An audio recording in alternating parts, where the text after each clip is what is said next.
Chukwu Di Ya ekene mụ na ekene nwoke kene nwaanyị kene ikwu kene ibe kene nze na ọzọ kene ụmụ okoligbo jide ebe kene ụmụada na ụmụ kene ndị chie ndị mbụ na ndị egede ana Igbo niile kene anya na ụbọchị naanị Igbo jide ebe kene mmụọ nwa anya wee na-ekene mmụọ eke kene mmụọ oye kene mmụọ afọ kene mmụọ nkwọ kene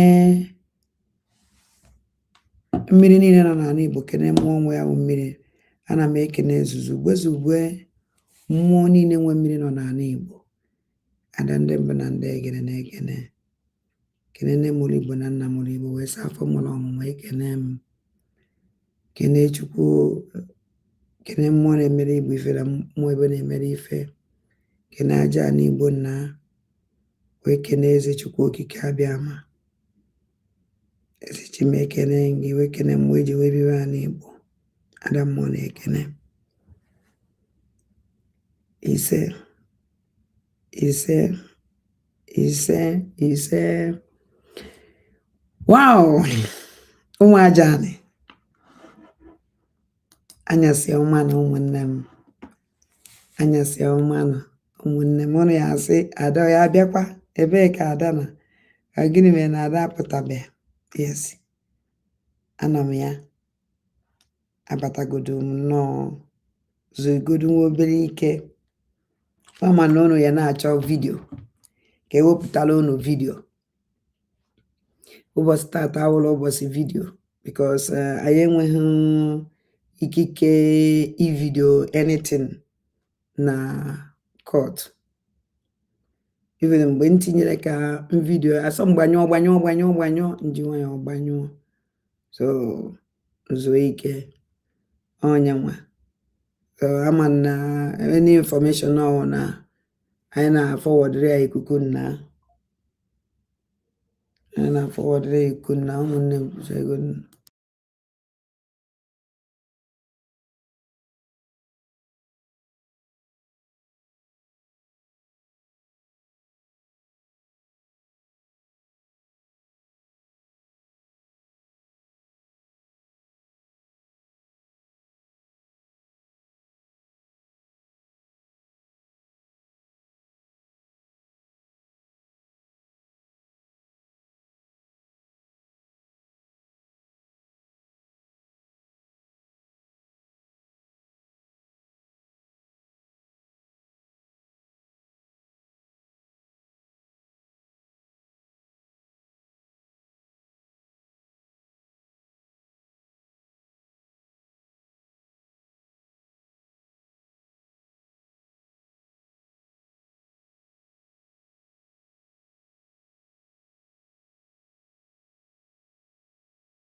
ụmụnne m na-ewe n'iwe asị m unu chele adọka ụnụ anụghị mgbe m si chere fonu m lengere ụmụ m na-akpọ m nso unu chele unu ewe n'iwe ụmụ Igbo nwụrụ nze nwa ọzọ nwe ike nji aba gịnị ka egugodo egwu a ọ na-eme ihe na-adịghị ekwe omume ọ na-eme ihe na-adịghị ekwe omume ka ọ na-eme, ọ na-eme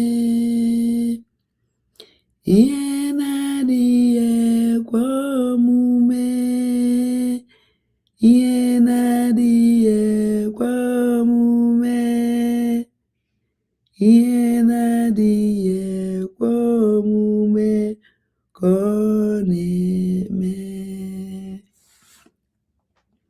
Yes, ụbọchị tata amaka, ihe niile gara nke ọma. Ọ bata obi ya, ahụ dị ya mma, mma sị na ahụ dị ya mma. Yes, maka na hens na m fụrụ ya otu ahụ isi ike, ahụ dị ya mma, enye Chineke ekele.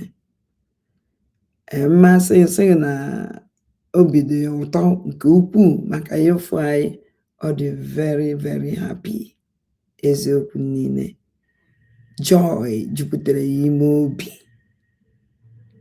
Efugodo ụmụnne ya, onye ọ sọkwara gị wụlọ, ọ jọghị ya mma, obi atọkịa. Ewere m kene Chineke nna maka na ọ dịghị izi, ọ dịghị izi. First audience aya lawyer ya kwu Egbuachi, iji gwa gị eziokwu, ya enwere m confidence, enwere m confidence that na aka Chukwu Di Ya mmeri, ọkwa ma mmeri anyị enwe mmeri, anyị emeli na taa. Efuru mmeri ahụ m gwara ya si ya agbata obi, ihe enwe mmeri na ihe emeli na taa. Uti anya mmiri mbọsị ahụ, unu chete that voice ya, wegwakwa ya si ọkwa ifu disi Biafra ihe wotie. Ife gwara ya okwu ahụ ya abịarịrị na mmezu, okwu ahụ ya abịarịrị na mmezu. Lawyer ya anwaka, ọ gbara nnọọ mbọ, ọ bata obie na onwe ya urukwu ihe onye ahụ ọnwaka. Anyị niile na-ana today, anyị na-ana with joy, ya nwa na onwe ya na-anakwa with joy, iji gwa gị eziokwu. So obi jupụtara na aṅụrị, obi jupụtara na aṅụrị. Ụnụ na-abata, ụnụ na-eshi a kọwatara na ha dati na anyị abịago. Eziokwu, kọwata na anyị abịago. So ịma na ihe zuo like this ka ihe eji ma who is who. Ọwọzi nke a na-apụta na social media na-emeke noise. Ọsọ ya agbazikwene saga. Ọ gwakwara m sị m kwụsị saga, mana mụ nwa adị agba saga o. Ama m onye gwara ya na nna agba saga. Da ndị mbụ na ndị egere adị m agba saga. Ihe m na-emewa analyze ka m na-eme, and I am a stop ya wa analyze, na continue na-eme ya wa analyze ahụ. Onye gwa m okwu ma like agwagwala m ya, ọ gwụcha o si sozi nka m esi gwagwara ya the person. Ọ nwere gwara m ka nzọwa onwe m azọwa, mma agwakwa gị eje ọkwa onwe gị azọwa. Ọwọkwa maka na asụsụ agbazina saga na mpụ a na-eme agba m nkịtị. No, asụsụ agbazina saga, na asụsụ agbazina saga ahụ mfụ ife mmadụ na-eme ya ewefu life of our people.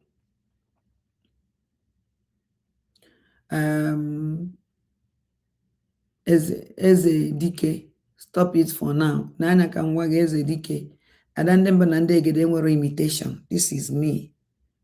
Ọbata obi nọ inside, ọ mara ife na-eme outside, na-asụkwa asụ ihe agwara ya, o kwuru ihe aka ọrụ ya, and ihe o ji kwere maka ihe aka ọrụ ya. So mụnwa anaghị mgbe izu ọsọ anyị kwesị agwa m ọbata obi ihe aghọta na ịmara ife na-emenụ. Onye m gwara ya, o wee repeat kwa the second time. Agwa m esa na ịmara ife na-emenụ, ọ nọ outside, anyị nwa na outside. So nwa na-asị m eze dike m stop it for now, eme ege gị ntị, ma ụwa ada gwara gị ya. ka hapụ eze dike asago m ife ọ chọrọ ka nsa ya. So ihe anyị na-eme wa analyze and anyị nwere a lot of analyze to do, which na ya continue na-emekwa ndị ọjọọ exposition. We are going to continue the exposition. anyị ha stop until ọbata obi pụtazie ojizie anyị ya daizie watch ya every program na outside marazie nke mee ọkwa ịghọtago. So no ihe dị na ya. Afụlọ m ndị DOS ịma na onye uchi nwanne nsị na ya na-echekwa afa maka today. So ka m gwakwa onye uchi o nwere otu mkpụrụ onye DOS bịaranụ lada ndị DOS ese ndị mmadụ ije gbakwụkwọ osiali against ọbata obie.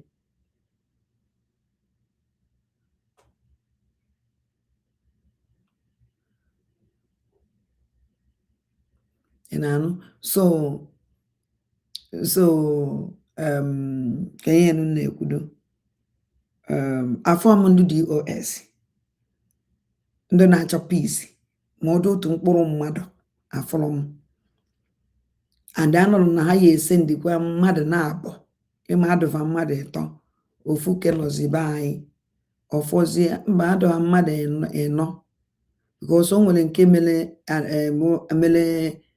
anonymous onye nke abịa mbọsị ibe bịara ọsị na ya eme indoor so o mee n'azụ. So ha ncha niile ya abịakwa for a continue their witness. Ọkwa ka mmee ka nwanne m nwoke onye wuchi mmalụ. Denu kedu ihe ọzọ ọnụ mma gwakwa ụnụ kedu ihe ọzọ mma gwakwa ụnụ. Ndị otu Ngozi Ọlagbugwolo Fulani bịa ịkọsụ problem na court. Ngozi Ọlagbugwolo Fulani, commander in chief of terrorist, sendiri ndị otu ka ha bịa cause a very big problem na court. Mgbe ya na-akpọ a very big problem ka ha bịara cause na court. Even emegidere o nwere nke a na-akpọ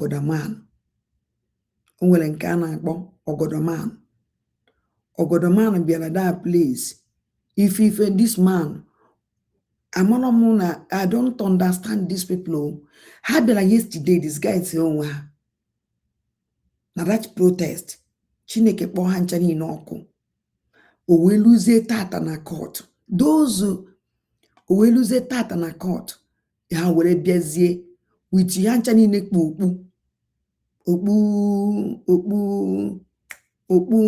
okpu anyị mere mgbe anyị jere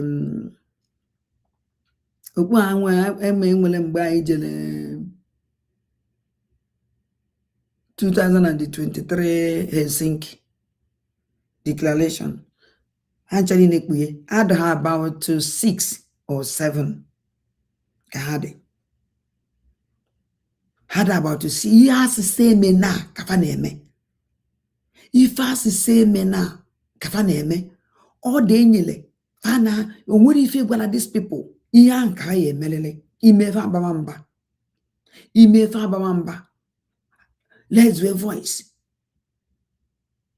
ha ebe voice ha amụrụ na abụrụ ndị ọnụ amụrụ nka Ngozi Ọlagbugwolo Fulani si wee were ọgwụ were ndị a brain faje na aquatic chamber ya ahụ were brain ụmụ rubbish ya niile ma nwoke ha ma nwaanyị ha ma nwaanyị ha. Eziokwu ka m gwara afụtụbeghị m this kind of thing before. Ogodoman m enwere nke emegidere ezi ike gwuzie ndị Finland ha jekpọọ security. Imagine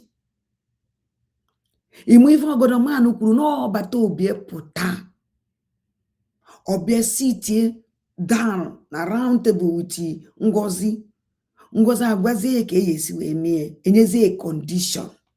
Ife Ogodoman kwuru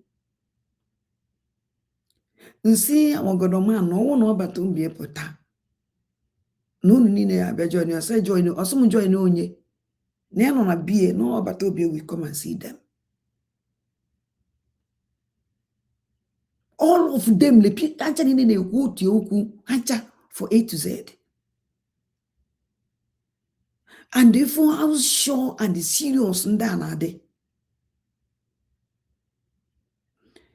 Even o nwere one woman nọ na pink kparịba kwuru persecutor, kparịba persecutor. Kedu ihe na-akparịrị ya? Persecutor na-arụ ọrụ ya. Ọnwụ na persecutor nọrọ ife ọ na-ekwu asị nọ ndị otu ọbata obi. Imo na o nwere mgbe emechaziele na outside wee chajizie anya na-eme na ya mee spark wee nwunye ha ncha niile warning. Say the only thing na-achọ igwe ụnụ asụm ụnụ na-ayị n'ala mana unu ji ụnụ agwa Ngozi BPM ya kwụsị igbo ụmụazị be anyị. Sọnsọ ife nwedịrị ike ịgwadebe ụnụ unu jiri ụnụ agwa Ngozi ọla bụ eze ya kwụsị igbu ụmụ Igbo. And let me tell you people something. If ọnwụ na Ngozi committed, unu eji isi unu be one after the other because you people na support alụ na mbala mgbe anyị pụtaziri. By then, court, even if court finish, they continue their problem. Continue their problem. Continue problem fa. Mgbe aka abezele group onwe fa. Mgbe aka efuziri fa. And ọ dị nka ha ncha niile obi Germany. Ọ dị nka ha ncha niile amadị na ada rubbish o Germany ka obi. Amadị m n'ọnya. Enyela order ga-emene any video na court. Mana o mere ya. O mere ya. Deny ya video ji n'aka mgbe a na-asị ya mgbe a bidozi na-abala ya mba ọsọ na ya anaghị video na adị o ji ya n'aka. A na-asị ya ga oyiri anyị si n'isi ọ gịnị ka iji na yes video na o jikwa ya n'aka. I just necha ndị anya wee sị ya datị na nkata fakpala gbudoro ha n'isi. Plan of work because na ndị Finland, our brothers, our Igbo people na Finland had tried so much. Because first court emele that na ba first court emele no 25. First badge 25 jebga abata na second badge 25. Ha ncha niile chọrọ ka ha na-eso. Even Pastor Rose kwawuru ụzọ gafee banye inside the court. Kwari na o nwere ndị na outside ejebe enu ka enyere ndị ahụ chance ka faga ọba n'ọnọdụ ga na mezie ọ gbasazighị ihe. Then ndị ejebe enu withdraw. Nke a na-eme nke ugboro ịtọ Pastor Rose nke ugboro ịtọ.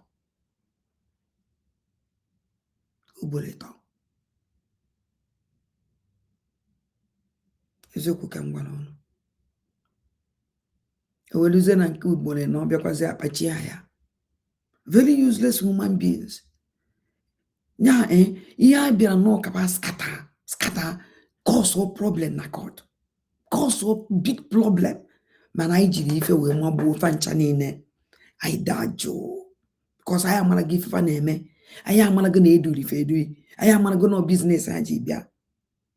Asọ ọbata obi nwane ndị kwesịrị na ndị ahụ ndị na-achị nwane ke na ihe ha na-eme.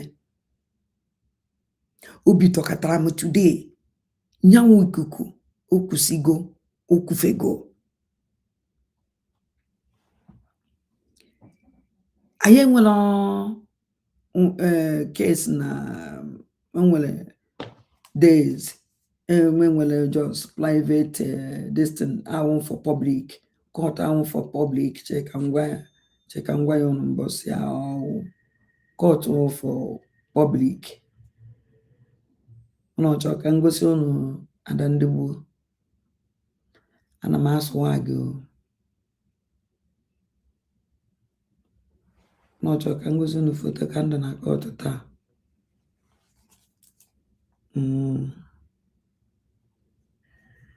Mana iwu ụmụ aja na anọ na white. Wait for ya. White was my best color. This is me n'ihu court. Otu aka unu ya afụdo eme gosi so n'ọzọ. Ka m gosi na mbọsị court wụ as no close. But emechi court for public ka ahụ private. Yes, echi niile or private close for public. On 7 will close for public. On 12 will close for public.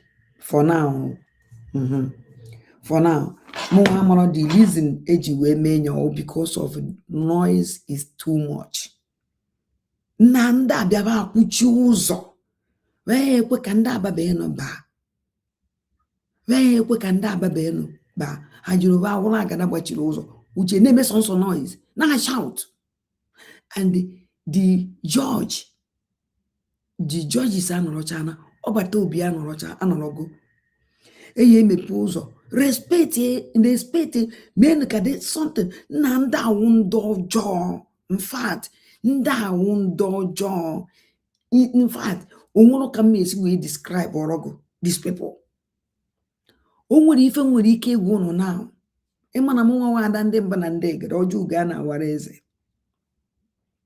mma agwa ụnụ nke wee eziokwu na-eteghị ude. Ọkwa ụnụ fụrụ Chioma Okeọma na die Blaise na Okeọma ya na nwa ada ọbịa mmadụ na-ata mkpọrọ ụnụ afa ebe ọnwụnụ ụnụ afọ na afa ha sụ akpọ ụnụ oku zanụfa ụnụ jiri ntị unu mele oche ọ dagharịkwa bịakwa ngwakwa ụnụ na ọ dagharịa na do you know the reason why m kwere m ji kwue ọ sọfa ka m fụrụ na court. Sọfa ka m fụrụ na court o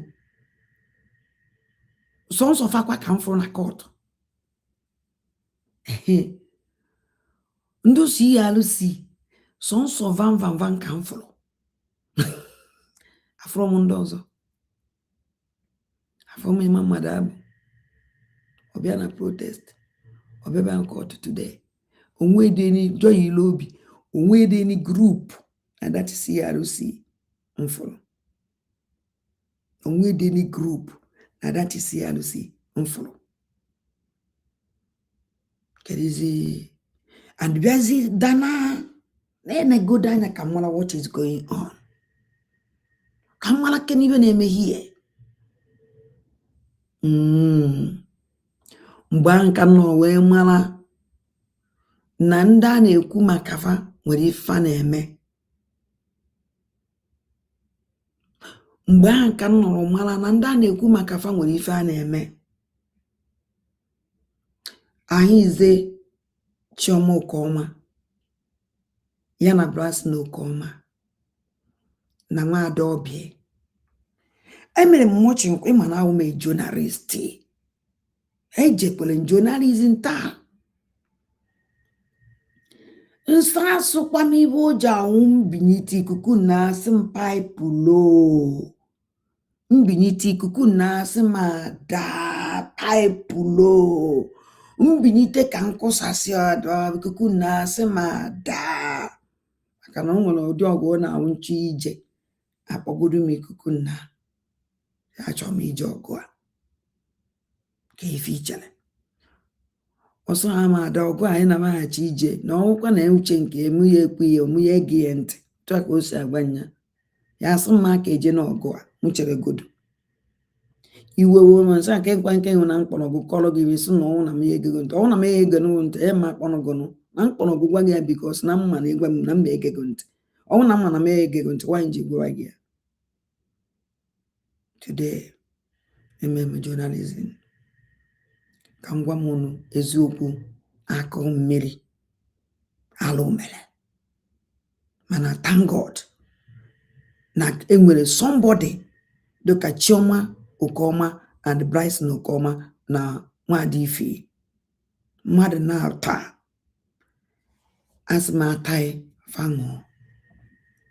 Ịma na ihe niile na-eme na soshal midia mezere amaghịzi ndị nwe ezigbo mmadụ na ndị nwe ajọ mmadụ.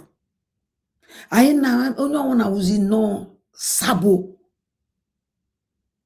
mana ọnwụrụ ụlọ nwa ọchị na-ekwu okwu chiọma oke ọma na die ana m ejichi ike apụta, adị m ejichi ike apụta, adị m ejichi ike apụta, because there is something mmụọ m na-agwa m today. Enwetara m ya because I discuss. Emere m interview, eje njem interview ka mara kene what is going on. Were nọ ntị unu mere oche. What is going on that na ịmara before ana m afụfa na fana Kanu ntakanu na alụkọ. Wee sị m no, na o nwere ife jikọrọ fa na DOS, this new DOS ma ya bụrụzie Kanu ntakanu, nothing like that. Nsị imi nụrụ asị m yes. Then nwa wee chi ya azụ n'ife Kanu ntakanu tweetiri mgbe ọ bi ajele America jekwuo okwu. Kanu ntakanu sị tata n'Israel tata onwe ka o si tweet that wee mụọ ọkọfa that mere m nwere mara that na ihe o kwuru wee eziokwu. Then many things ọ gwagasịrị m. Then mụnwa were bịa na 100 men and women. Eju asị ha abụ n'ibe na-ewe because a na-ajụzi m iwe m ka a na-ajụkwa m nke bụ iwe m ka na-ajụkwa ka iwulu journalist anyị ajụkwa gị ezakwa. Wee jụọ maka 100 this 100 men a na ihe mere mmeji wee support unu that na our leader Maazị na unu emene 100 men unu pụta before ekwu nke our leader Maazị Nnamdi Kanu ka njugodo abịa na-agwazi anyị n'ọnụ nwa 100 men our leader Maazị Nnamdi Kanu. And that man no na that 100 men and women. Now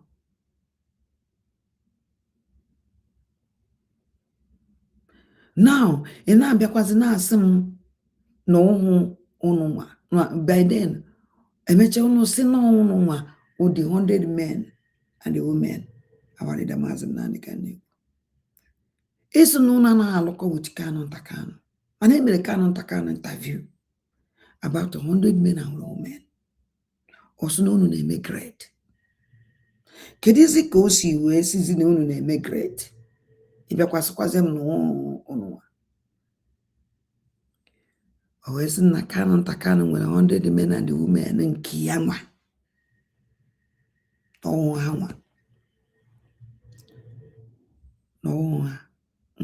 nwa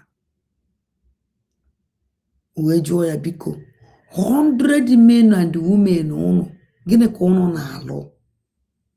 Because na ibe na-arụ unu na ego mana ya mara ife unu ji ya wee ego eme and ya dị afụ anything unu na-alụ. O wee sị that na ife specialized in yawo legal destin ọbata obie.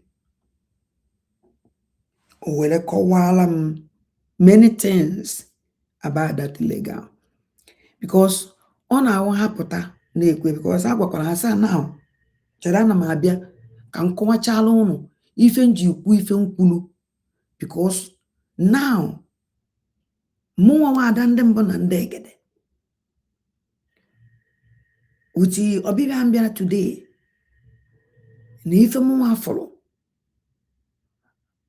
dị ole tin nwere ike ịgwa ụnụ ụmụ Igbo mụrụ nze m ọzọ ụmụ aja na wee eziokwu. Ọ agwakwa m ụnụ my stand yo yes onwero group mwa ada ndị mba na ndị egide chọrọ ịba achọrọ m group enu achọrọ m group ara bet mma support na na-eme ihe mma nsi ya kedu ife wọrụ ụnụ 100 men and women o wee sị na ya specialized complete o legal destiny Obatobia. It's illegal. Me no guinea. Because now I can remember now, popular a lawyer. We say that na this lawyer maka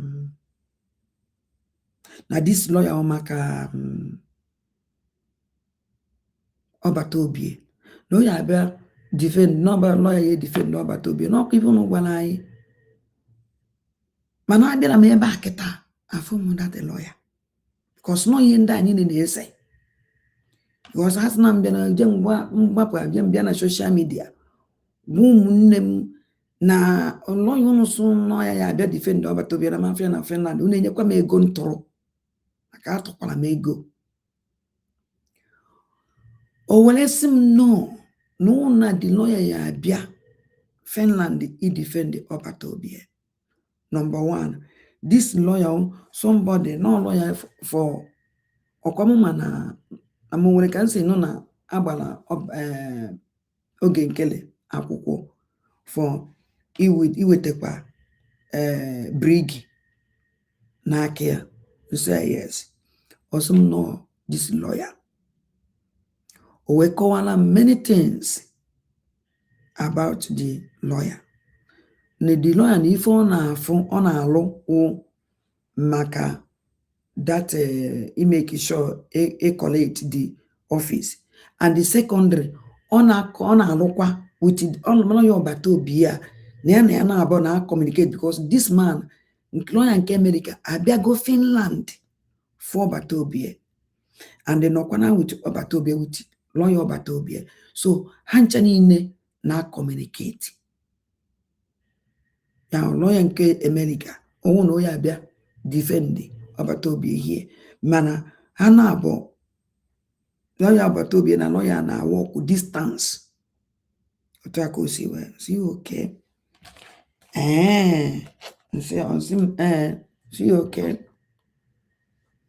Now, I don't know the account. Kedizi oyiwe mela account ebezika na-etinye ego achọrọ m ịma because asụsụ tọwa ego now ọ na-enwe ọzọ account ọ na-adị mma ikwulu akaluo ekwualu akawalu o wee gwa m na fa na awa ụmụ unu ya na-anụ Azubike onye na-afụ maka wa website Azubike ọ na-afụ maka website anyị na dati Azubike ahụ na-afụ maka wa website nọ witi Chioma Okoma nọ witi Ema mmadụ abụ na Lubi Nnadi na Adono ọnọfugo ịma na o nwere nke onye niile ka mma abịa gbaa na social media onwere nke confidential because I bara deep iji wee convince ya mwa ada ndị mbụ na ndị egede abala ebe ekwesịghị ịba yes abala ebe ekwesịghị ịba ka wee convince him which nanda happy iji gwuo na eziokwu ụmụnne m ngwakwa ha sị ha na problem unu nwe unu na-adị agwa anyị okwu direct unu problem unu nwe and unu na-adị ekwu onye otu present no otu si present ya okwu o the problem na ife anyị chọrọ wenu sign ife ada otu a anyị afụ ya ona nka anyị chọrọ ka ọ dị mana unu sign ọdụ otu a echi unu na sign ọdụ otu a nwanne echi na sign ọdụ otu a ihe ọzọ mme anyị enyewu ndị oye lead unu ọsabo nwekwa ihe ọzọ oye lead na ya o You lead now sabo. Because they have scammed our people so much. The buyer taga fofo. And I like it to continue na tawa fofo no do mma. Now the problem unu they can boss unu be present a lawyer. Unu present the lawyer be defend. If I may understand. More one than the banana get out like that. No ya be defend over to be in Finland. But no gwara anyị na this lawyer ne ọrịa na ọsị na the lawyer kọwakwara that ide maybe no mụnwa jiri aghọta nsị ma na oyibo ndị Amerika ọ na-asụta nụbe m nke ndị Igbo sụrụ ya wụzie nke ndị Amerika mana ebe anyị ghọtara ya wụ na onye defend ọbata obi ya emechaa nnọkwazie na o nwere lawyer ọzọ ebe a nka nọ wee jụwazi ajụjụ na nsogbu adịrọ na manụgo ife unu kwuru fụkwa ife mfụrụ na court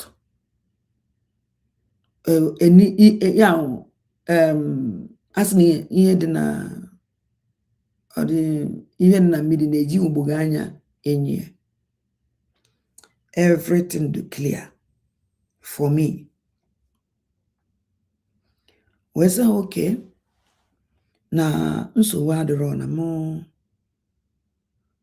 anụgo ife unu kwuru mana biko anytime ọnwụ na anyị fụkpuo that na unu na ọbata obie nọ yes ha na ọbata obie nọ and onye niile ka mma abịa kwuo ihe mụnwa ada ndị mbụ na ndị egede ịma na o nwere mgbe ihe na-awụ megide ọdụ ka onwere onye ọdụ ka hope adịrọ hope after from somewhere. Let me tell you people something. Hope pụtara mgbe hope adịrọ. Then mụnwa wee jụọ gazizi anwanwụ ndị dị men and the women ndị ba na-alụ. Because I was saying that na ọnwụ that na ewu ezigbo mmadụ na-alụ wute ajọ mmadụ unu niile ndị ọjọọ. Because ndị ọjọọ ahụ anyị ekwu unu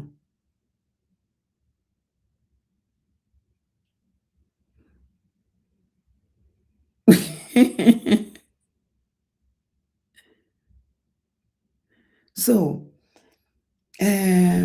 ya ka a na-ekwuzi nsị a because ọnwụ na unu wụrụ ndị ọjọọ ezigbo mmadụ na-alụ wute ndị ọjọọ ọkwa ndị ọjọọ ka unu wụkwa because na those ndị ọjọọ ahụ can never allow you people to succeed. Ọ dị impossible. Ọsị m n'eziokwu wee jiwe kpara ya afa unu na onye ọ na-alụ ọsị m mba unu na onye ọ na-alụ ọsị m mba nsị ma na enwere m problem ebe a either na unu nwa separate with this person or unu talk with this person which na maya agbafe mọbata obi esi anyị agbazi na wụọ anyị anaghị agbazi mana ọkwa m oziokwu anyị na-ekwuye ụmụnne m unu bata unu a na-eshi a ke unu ọbata obi gbakwo m direct ada social media wụsị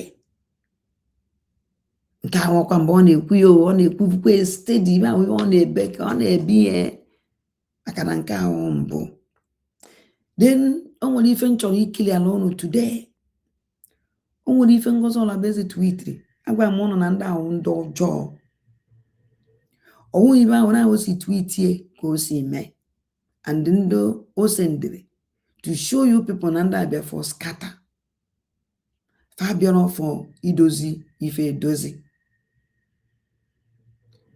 na court ka ewepụtara because ife ọbata obi ejegodo today o tweet ife niile o tweetiri ihe niile o tweetiri ihe o tweetiri Nigerian gọọmenti mere nke a Nigerian government na-ebu ndị be anyị Nigerian uni na ya ka ekpere taa eziokwu tweet ya ka ekpere today.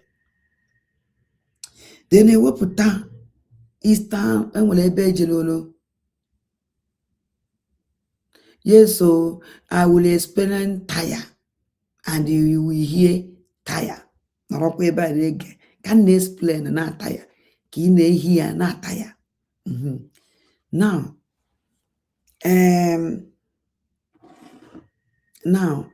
o nwere ebe o wepụtara Biafran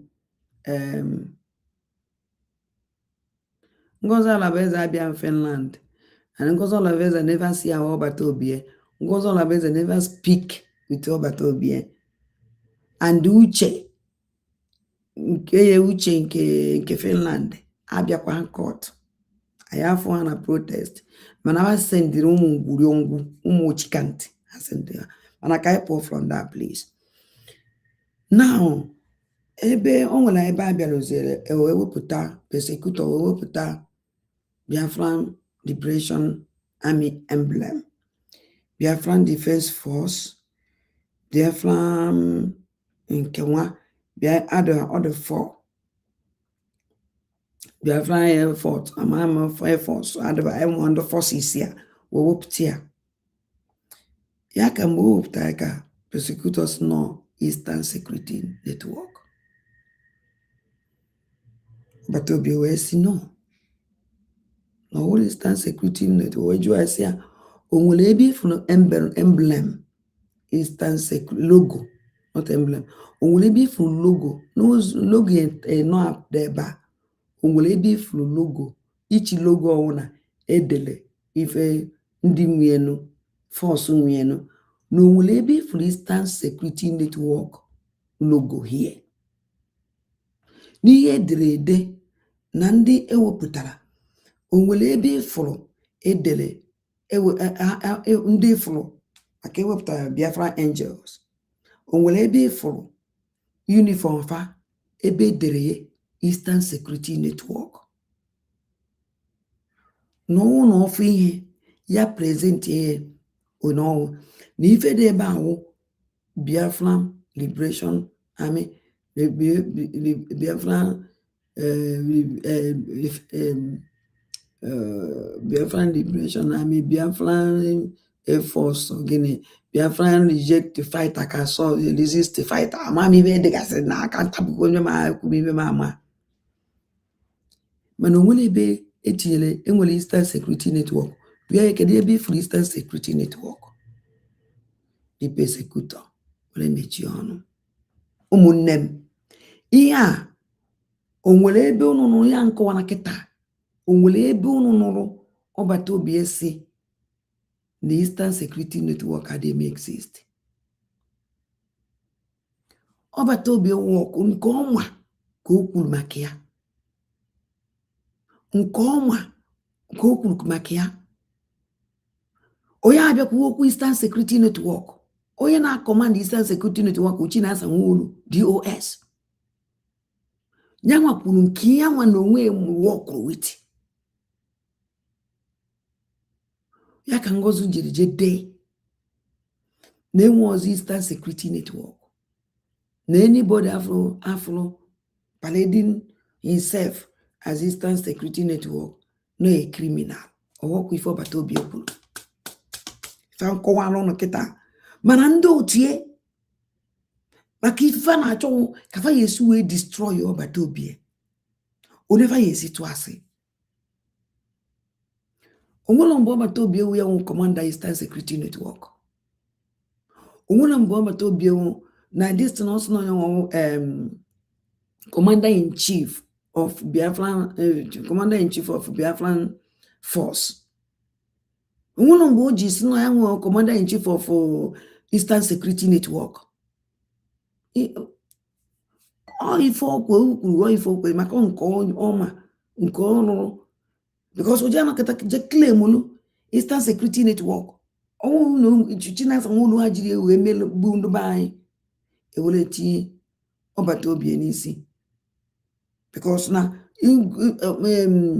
Chinasa Nwonu use the Eastern Security Network ndị dị loyal to them were massacre our people, were gbuo ndị Biafran Liberation Army, fight against them, gbuo ndị autopilot. Onya ndo ayuzo Ngozi Olabueze ọka ya emecha na-atụ asị. Ọkwa ka m ji sị onwụna mgbe nna asa gbasaga na social media kama na analyze ka anyị na-eme, analyze ka anyị na-eme, and anyị ha stop kwanu ime ewe analyze because anyị ma afụ Ngozi Olabueze o tweeted this kind of thing kwa na mụ nọ na court ọnwụ ife ekwuru agba m nkịtị ọwụ kwasaga ka ọnwụ. So ụmụnne m onye ọbụla were mara nnọọ chi ọ na-ekpe ya kpesiri ike iji gwu na eziokwu hope dị na ife anyị fụrụ today o juru anyị afọ, mana ịma na kesi jos bido si afọ, mana ọkwa ma ọ bata obie onye nwe mmeri because na kesi nke izizi enyeghị ya chance. Ihe ndị a o kwuru tata ifunu lọya nọ na-ajụ na-ekwu okwu na-edifendi ka onwe nke lọya ewe difendi ọ gbata lọya n'obi, ọ gbata obi pam the judge nyere onye ọnwụ na time na-apụ ha ka fa kọwa onwe fa. Mana last time a ụmụ nwaanyị na onye akawa si nọrọ ka iyi onwere nke na-ekwu okwu ọnụ persecutọ, sọnsọ persecutọ na-ekwu, sọnsọ persecutọ lọya ọgbata obi dịka onye awụrụ mmiri. Ịma o nwere mgbe m ji ezu gwara ụlọ lọya ahụ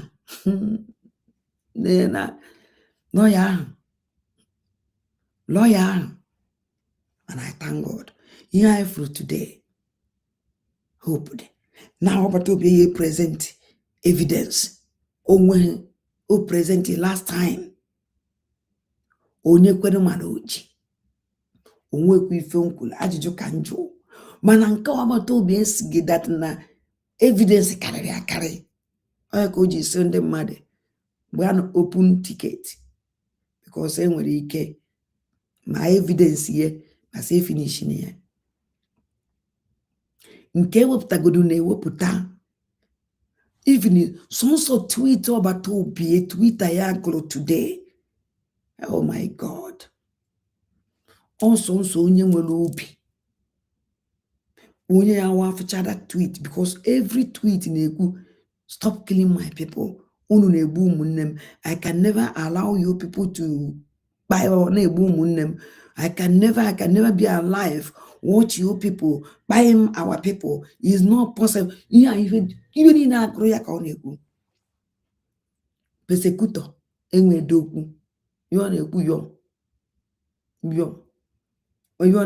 ajụọ na nwere ihe ọsọ mba sọ gafee because the Twitter ahụ gbara ọgbata obi witness onwere onye a na-egbu ụmụnne even onwe mgbe ọsọ onye a nọ gba nkịtị onwere onye a na-egbu ụmụnne like this ya gba nkịtị ihe ọjọọ ka gba nkịtị ka a na-egbu ụmụnne no. So ndị odogwu ka ọ na-ekwu na odogwu ka ọ na-ekwu and ọ na-asụ n'oyibo ka anyị nwee ike na-anụ ihe ọ na-ekwu na odogwu ka ọ na-ekwu. I was so happy today. Another court anyị ejekwa on Monday, anyị eje court on Monday, anyị eje anụ ya mana enye no feedback because now Monday many people are nago obenatatana so oya aduzi ka tata many people are nago obenatatugo so anyị enwezi much time relax ya wee nwe enyezi unu update. Mgbe m bịa n'ụtụtụ unu ya ajụ m gịnị ada ekpele unu afọ ya na my platform. Yes, ana m ebe a na-ekpe ekpele ahụ ana o nwere ife na-etinye na o nwere ife m enweghị ike iji vidio tinye na platform ụmụ ajani ekpele ka m bịara na-ekpere nọ na-ene anya ndụ na-ekpe ekpere ahụ group na-ekpe data ekpere ndụ nọ na data ekpere ahụ sokwa na-ekere look at them.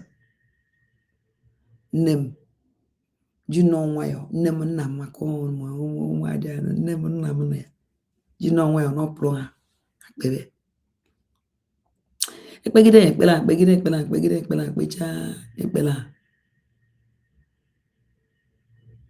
bido ịgụ egwu. Mgbe ha bidoro ego ọ na-eme ya naanị ntinye ọnụ wakwụsị ya cheji dị egwu ozugbo ekpe ndị na-ekpere anyị ekpere cheji dị egwu ozugbo. O mee 5 minutes onye otu Ngozi kpọọ mmadụ Sabo n'ime onye si inside the court onye kwuru okwu ahụ so akwa ịhụrụ na abana ndị na-ekpe ekpere na outside ngwa n'ezie n'anya ọkwa ndị kpere ekpere kedizi ka Chineke ya esizi ekpere ndị a enwere genuine that place enwere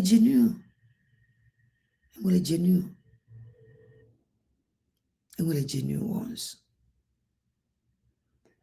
Chineke zara gị ekpere na ịma na ndị ọjọọ na ya ịhapụ ndị ọjọọ a je kpele onwe gị ekpere mana ya amanata na ndị ahụ ndị ọjọọ ije gị na na-ekpe ekpere aba na uru na ịma eme onwe gị mana a gwara ha kwefuru ekpere ahụ I turn it to be good whether they like it or not. Ife ahụ kpere na ekpere ahụ emezu ife ahụ ha kpere na ekpere ahụ anyị atụgharịa na sachachacha ya wee ekpere jụcha ya wee ekpere sụọ anya ka akwa sụchasie ya ike sechaa anya ọchakee ife ekpere ahụ mere. So ụmụ Igbo nwere ụzọ mmụọ ọzọ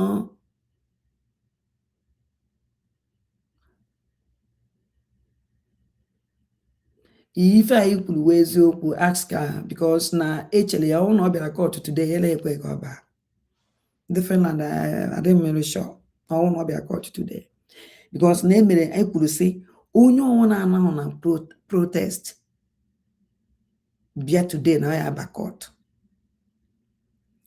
Chineke wee mee ama ndị niile bịa nọ na court today bịachara all of them bịara that protest. All of them bịara that protest.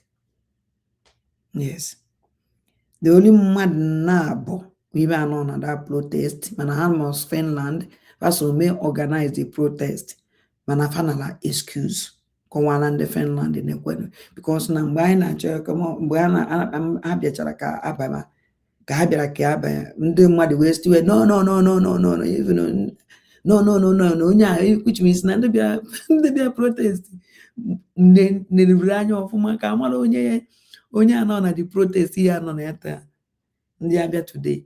So ndị Finland wee kọwasị na ha dị sorry that na yes no na the protest no nwere reason mmadụ na then anyị afọ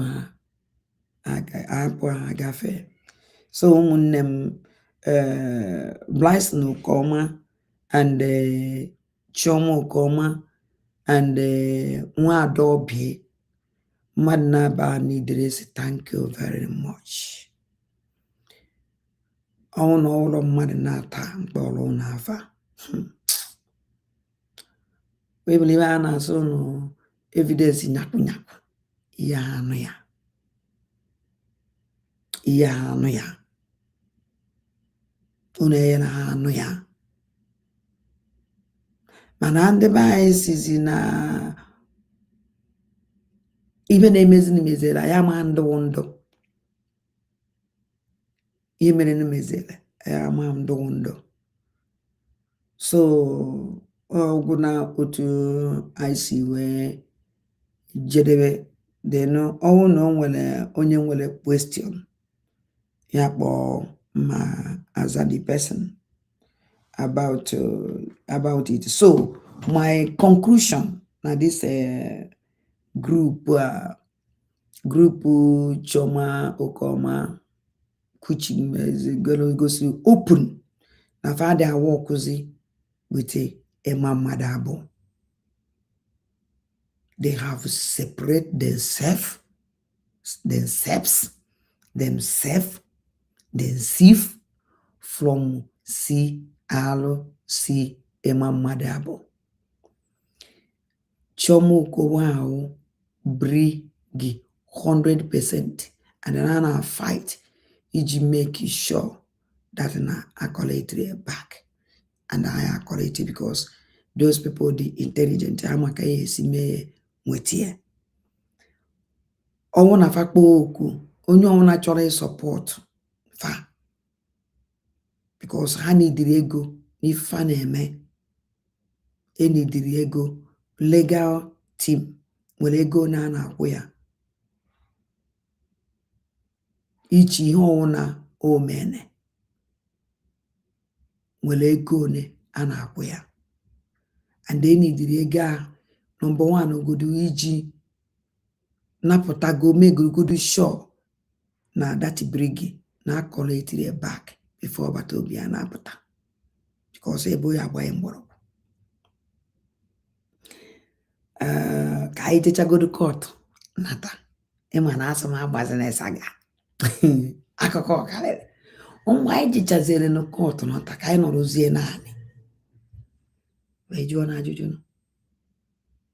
na ma ajụzi ajụjụ ahụ na ọbata obi Chineke zara anyị ekpere anyị wave for those things, mana anyị ajụrịrị ya wa ajụjụ because o kwesịrị ịjụ, and ajụjụ a mma ajụ onye ajụjụ anyị ajụ ịma mmadụ abụ Ruby Nnadi Joy Irobi akọndụ otu ha Adonowu onda anyị ajụ ajụjụ a anyị ajụ na bọtara akwụ ọkeze ha dị.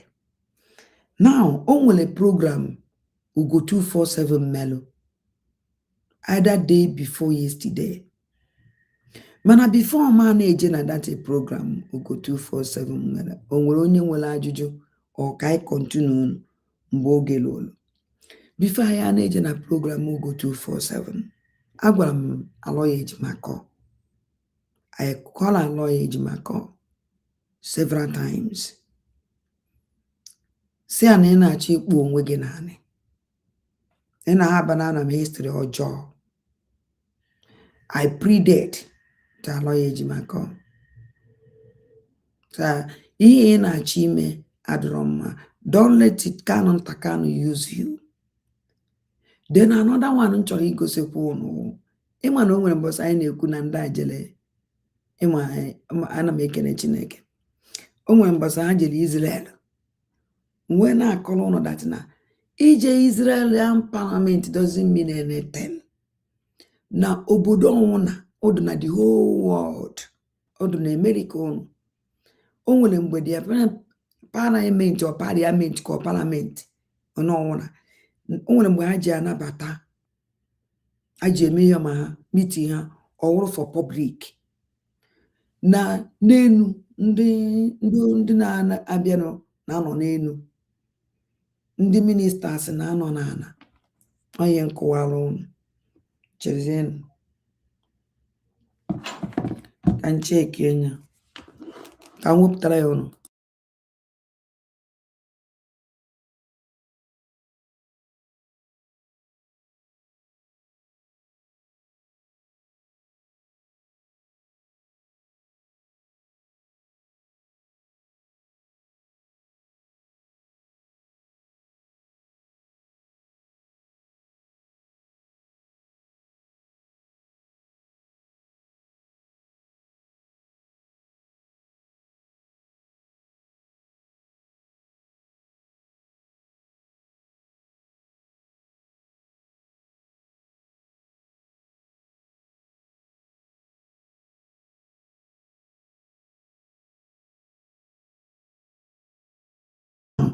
Akọwala m ụnụ iji wee gosi ụnụ dat na ife mma ụgwọ nji ụnụ ị na-agwa ụnụ nke wee eziokwu.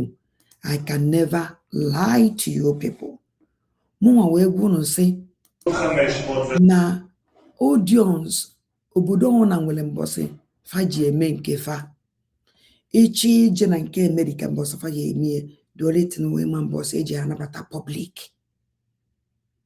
ode ije ịnọrọ n'elu na-ege ntị ife a na-ekwu ịnọcha ya n'ala onwe gị ọnwụ na ị bịara iprezent anything no n'ezie anyị ebe ka na nta ka nọ ha nọ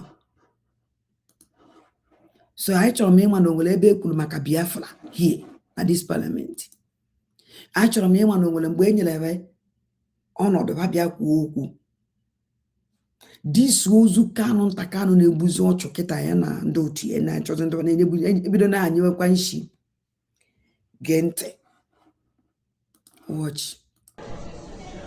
הסתייגות 516 Bueno, na-ebe ndị a na-eme meeting na-ebe ndị audience nọ na-ebe ha na-ebe the saboteurs the criminals הסתייגות 516 na-ebe the betrayers kwụrụ for ya afụbeghị m this thing were gwa ya ụlọ si ụlọ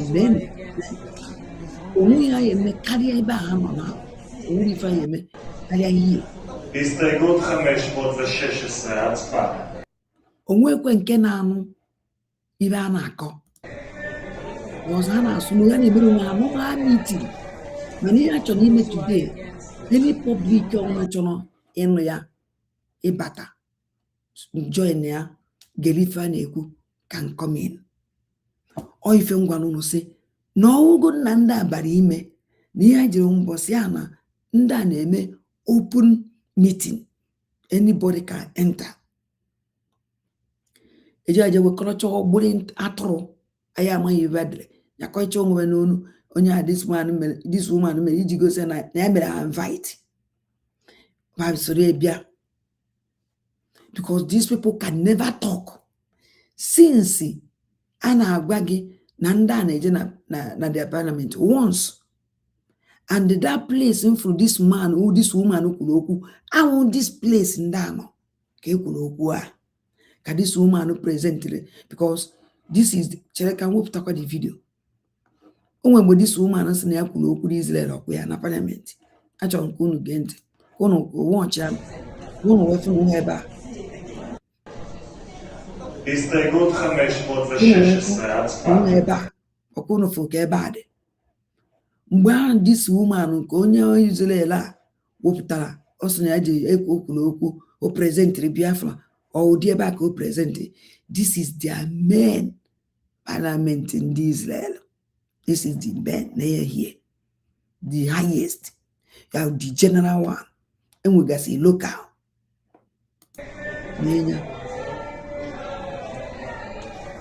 Mgbe ebe unu fụrụ ebe ụdị ebe ahụ ọkụ were kwuo okwu unu ọfụrụ ya hie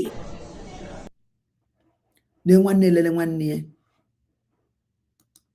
ọkụ ụdị ife na-eme agwara m ụnụ ụmụnne m ụnụ na-abata ụnụ na-eshia na-abata na-eshia this program ọ dị very very important ọkụ na-afụ gị okay now o nwere ebe mma akpọjekwa ụnụ again o nwere ebe mma akpọ ụnụ je ụmụ Igbo mụrụ nze m ụzọ onye anyị nọ ọnwụ na ị chọrọ ije na parliament obodo gị ebe ahụ ibi you can go mana ihe make sure that need nationality of that country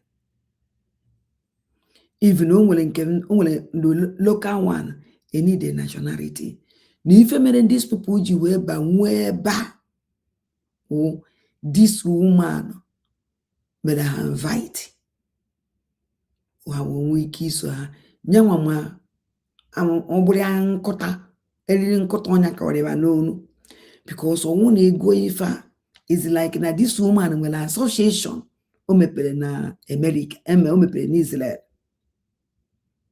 o nwelele association o mepere na Israel o ji wee nwee ike were ibe a ọ bụrụ ya tụrụ a nyakọ ife ndị a were kpọrọ ọfa were banye nwụọ inside that place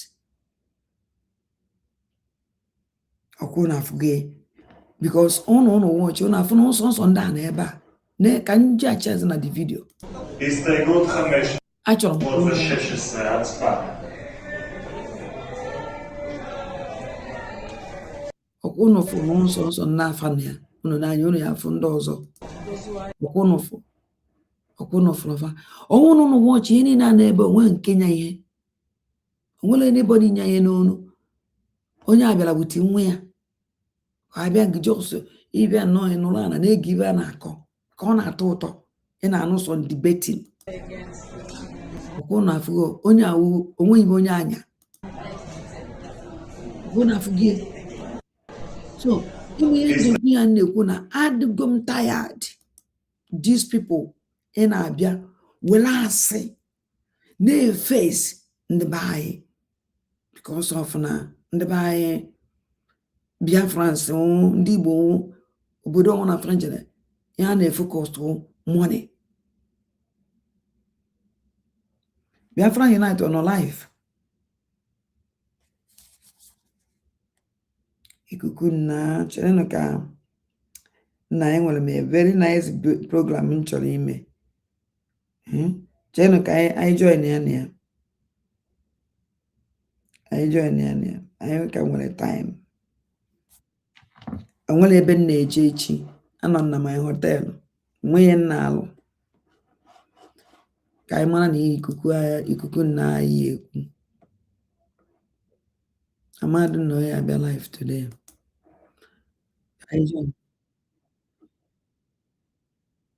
so anyị na-ekwukwa wee na-eche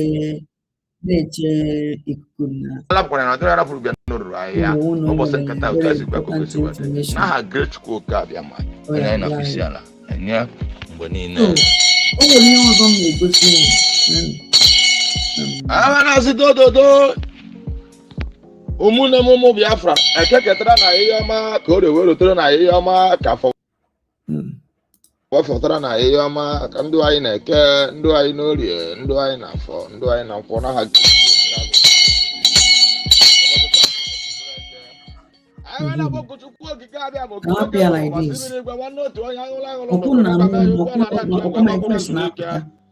onye ike niile dị Elohim of our forefathers, Elohim of our ancestors, El Shaddai, Hashem, Most High God, Chukwu Di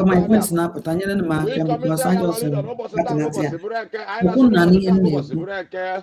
N'isi onye ndu anyị bụ Maazị Nnamdi Kanu, the Yeshua of our time, the Irokotri of our time, ọnụ na-ekwuru Igbo niile, ọnụ na-ekwuru Biafra niile. I am too much exposition this week. Only one man, only DOS, Abuja. Yana lawyer Jimako. Aso. Our Prime Minister. Ojela Abuja. Ije forward the Mazan Nabika. You may come now. You can't speak our leader Mazin Nabika. Only even to me the here. Only when there's a thing to actually Emma no one will be a team.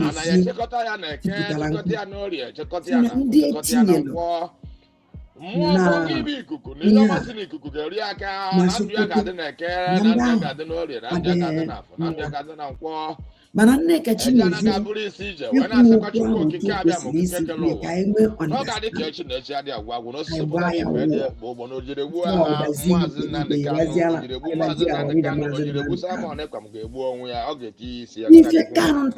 tinyere na Sokoto ntime family ha before ije for our leader Mazen Friends na Kanu Takani me approve me approve Adam me approve you can never see our leader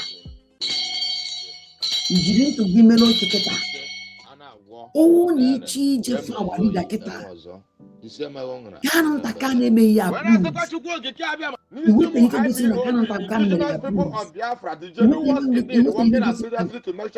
approve Adanne Amele And the approved. Chukwu Di Ya You also can the never principal go and see officers of Awarida. Biafra government in exile autopilot. He will Ya let ke you ke na pass yeyoma ko away. re tro na The yeyoma Awarida ka Mazi na yeyoma Nandekano. ka kwokotara na yeyoma ndu anyị na ke ndu Block anyị n'orie ndu anyị na afọ ndu anyị na block nkwọ. Konya. Ngina Chukwu ngina Block ngina Konya nye in a na ozi way ngina that nye in na a ndo na so cat. ozi Chukwu Di Ya mo Oh, ko you no know, ko I basu won't ngina walk ngbe. it as When I I'm say not and the wrong. Chukwu Di But Ya it's also guide us and protect you us money, till the man, Biafra never is made restored in over Biafra to land.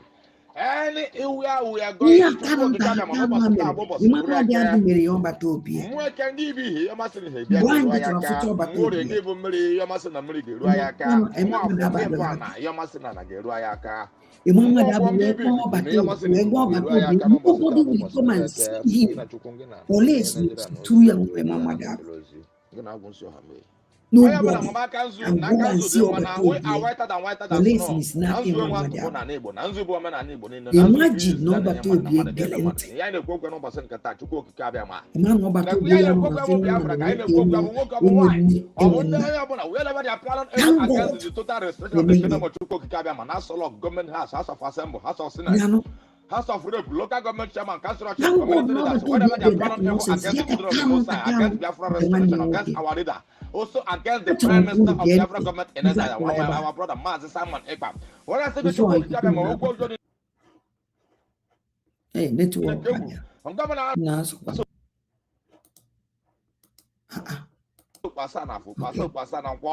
N'ụbọchị ndụ ha niile oge chere ha azụ ihe niile bụ ihe ụjọ ọjọọ kwuru n'isi anyị ọ bụ izinu na nke a gwara n'isi anyị Abuja last Tuesday, with circumstances surrounding his death highly questionable.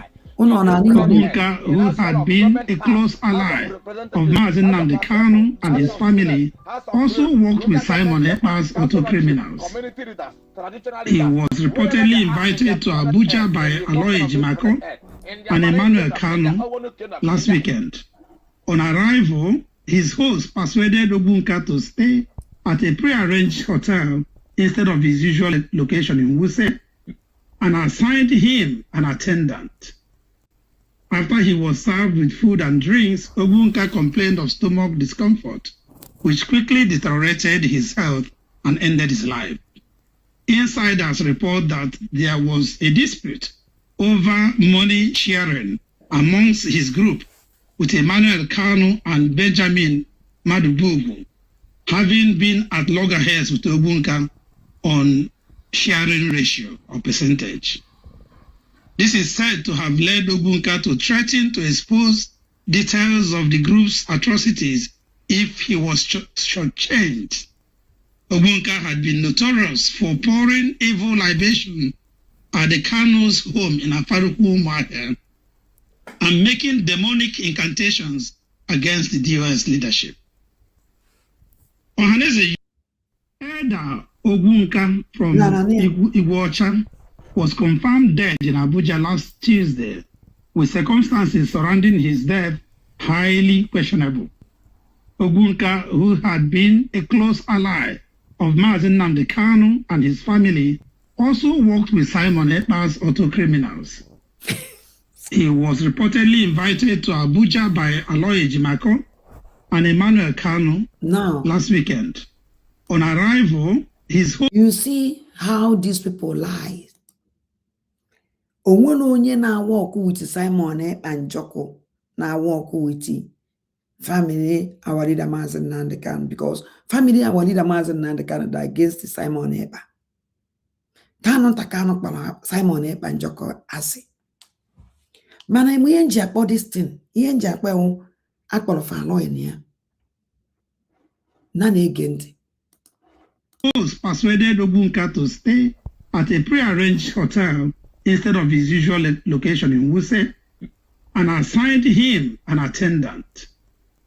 After he was served with food and drinks, Ogbunka complained of stomach discomfort, which quickly was confirmed dead in Abuja last Tuesday, with circumstances surrounding his death highly questionable. Ogbunka, who had been a close ally of Mazi Nnamdi Kanu and his family, also worked with Simon Ekpa's auto criminals.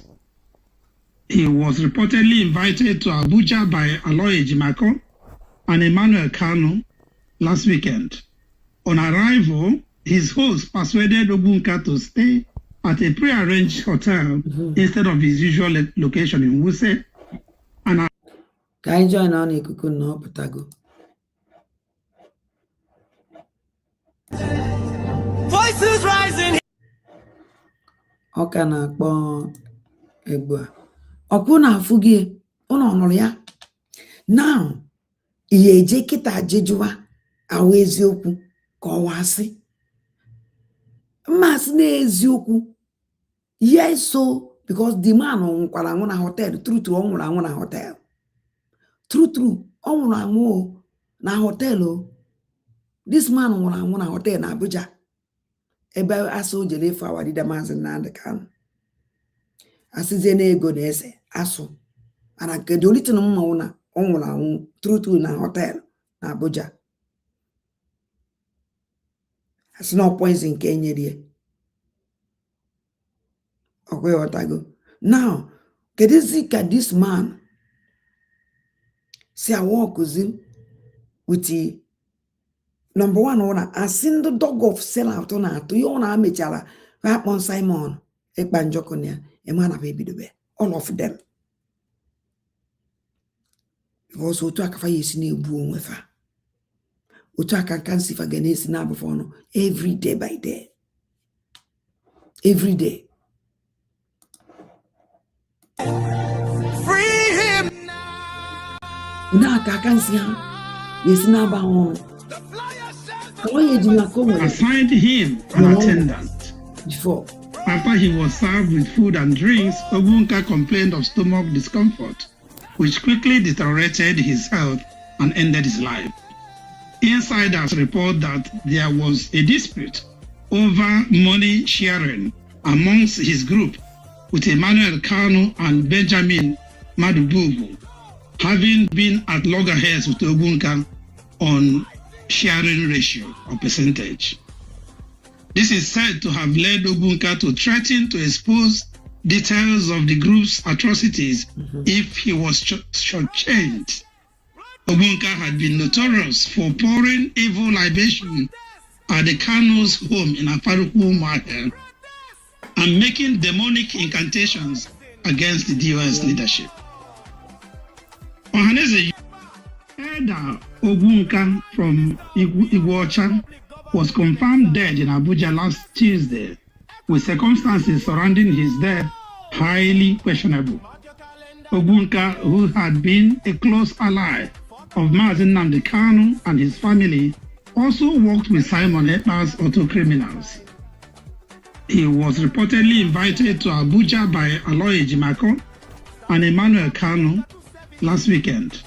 On arrival, his host persuaded Ogbunka to stay at a pre-arranged hotel instead of his usual location in Wuse and assigned him an attendant.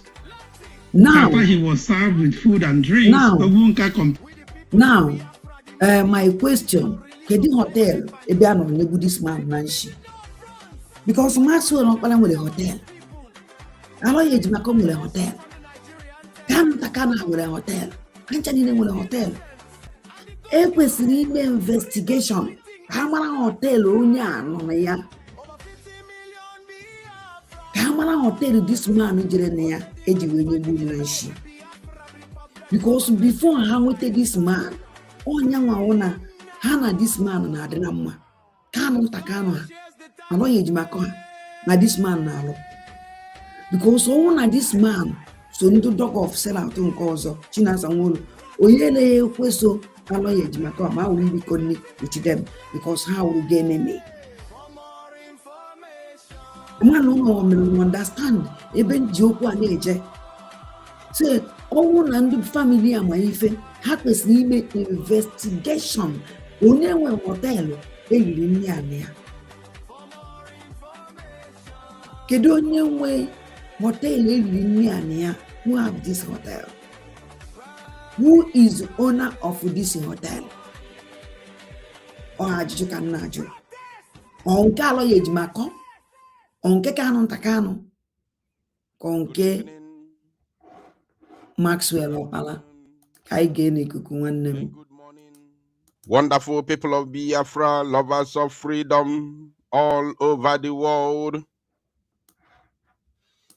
You all are highly welcome to this very live presentation, reaching you all the way from the studio of Biafra Unite channel/television.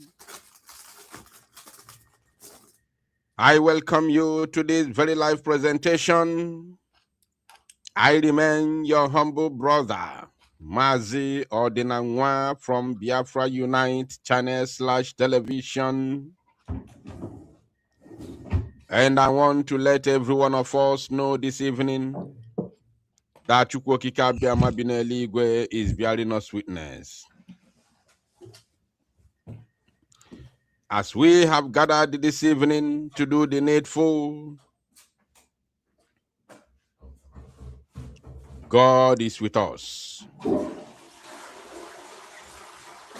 God is bearing us witness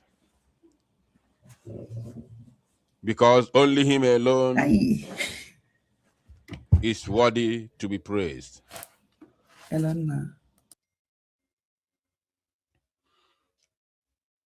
You all are highly welcome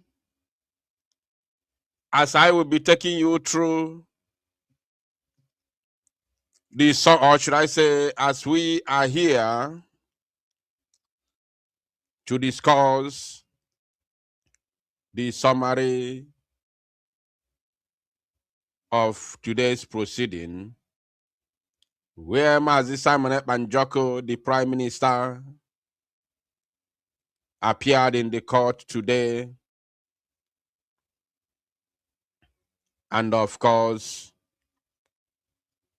appealed to be released from dungeon in Finland over baseless accusations from the Zoological Republic of Animal Kingdom, Nigeria government, a terrorist organization, a terrorist government that is currently overseeing the killings and massacre of innocent people and innocent Biafrans in Biafra land. A lot of things have happened already today, as you all know. So we are here this evening to give you the summary and also to talk about some few things that you did not know. The argument in the court, both from the prosecution and the defense team, and also the reaction of those who are handling the matter.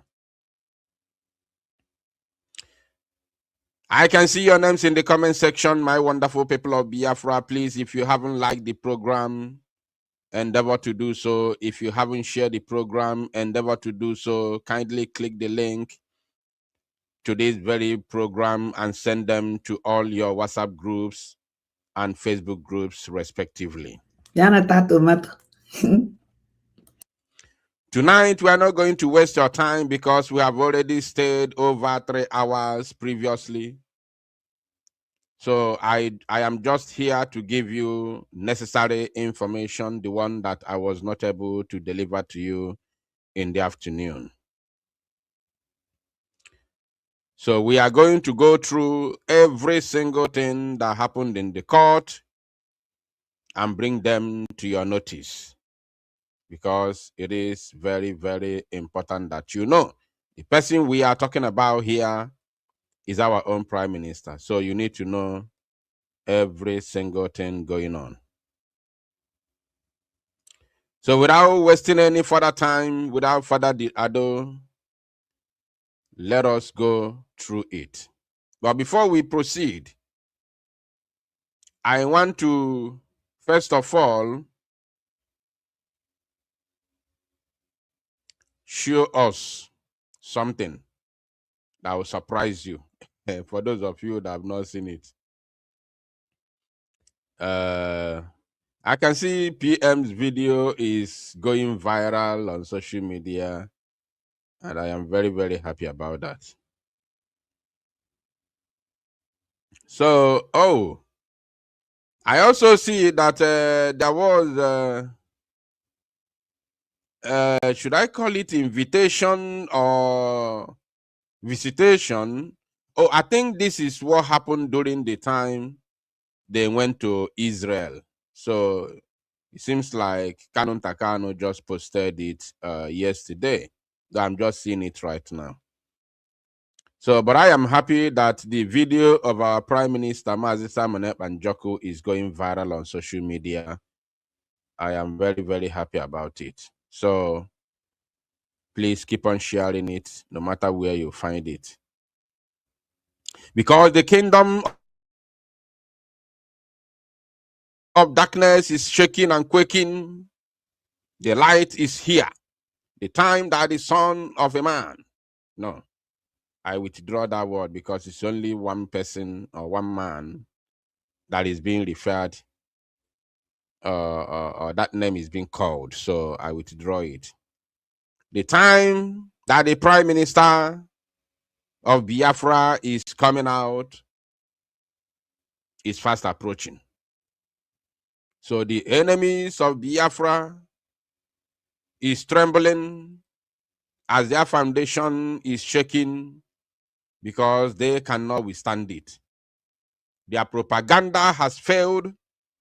Their baseless allegations are failing. They can no longer withstand it because Emenu Mani, Mani Menu, the children of light will always prevail. So I want to show us something to lighten up the mood, to make us laugh a little bit, just for laughs, right? We are not going to say much about it. We are not going to dwell on it. It's going to be just for laughs, because you see, let me tell us something. Efolo maramara n'iru gwompete n'azụ bụ ife jọgburu onwe ya na njọ. Ọ jọgbu oke na njọ sigbue nkakwu n'isi. I'm telling you. Maramara n'iru gwompete n'azụ is bad.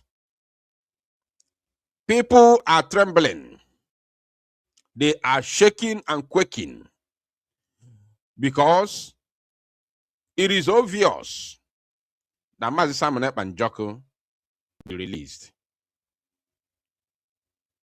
The gate of hell shall no longer prevail. So therefore, it seems like people are trying to, play some hanky-panky game to see how they can redeem themselves. let me just show us this because I just came across it and it made me laugh when I saw it. It made me laugh. It made me laugh seriously. So let us all laugh together. Let us all laugh together. Unbelievable. This life, no balance. So, where is it? Where is it? Where is it? Okay, here we are. Please hit the like button, share this very program. We are just starting. In fact, this is just a preamble. Yeah, this is just a preamble. So I just want us to laugh a little bit and then we move from here. So please share the program. Share the program. Very, very important. Now, look at this. We all know the activities of this individual, especially since they enthroned Ogen Kerry as their prime minister. We know the activities of this individual. Now, I just saw this thing, actually. I was surprised. It was a shocker to me. According to Akbarawa Sonny, he wrote, and I quote, Finland release Simon Ekpa. Stop. Release Simon Ekpa.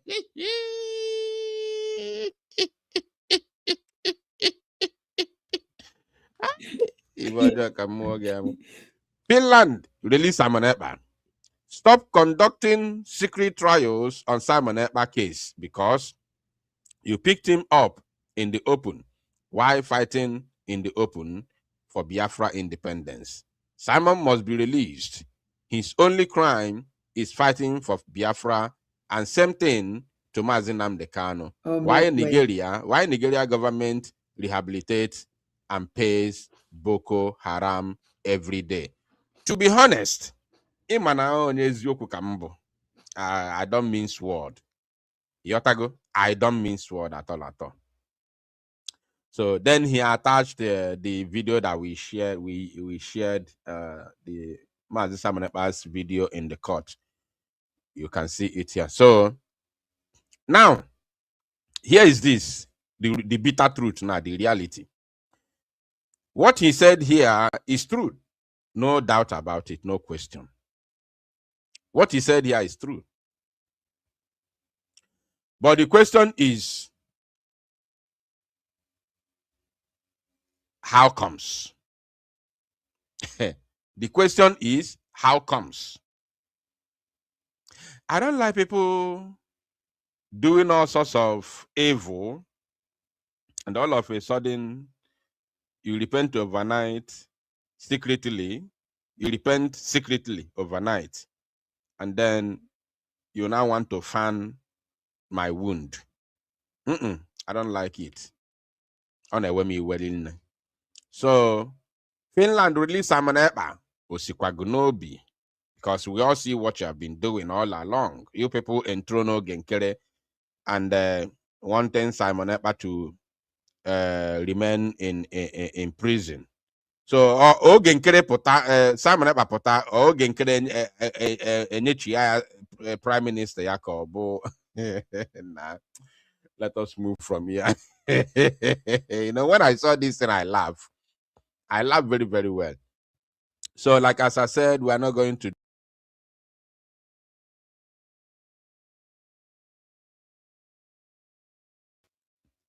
So, wait, I hope my voice is coming out. Please, please, please, please, please. I hope my voice is coming out. Has my voice been coming out since? Because I saw something now that, you know, that shocked me. All right. So, Simon Ekpa, not Simon Ekpa, sorry. Akparawa Sonny want Finland to release Mazi Nnamdi Kanu. What of Ogenkeri? I didn't check Ogenkeri actually. Though I didn't even check this Akparawa Sonny. I saw him on the FYP. So, Alpha Akparawa, Ogenkeri Yoga, is he in support of what you just tweeted? Because Yem Kukweku maka sack letter. Maka sack letter can so you know Kukwa make quite sure that Ogenkeri is in support, because if Ogenkeri is not in support, nekwa sack. Sack ya tunye on. So don't even mind me. This is just preambles. We haven't even started. We're about to begin. So but I was on it like sack.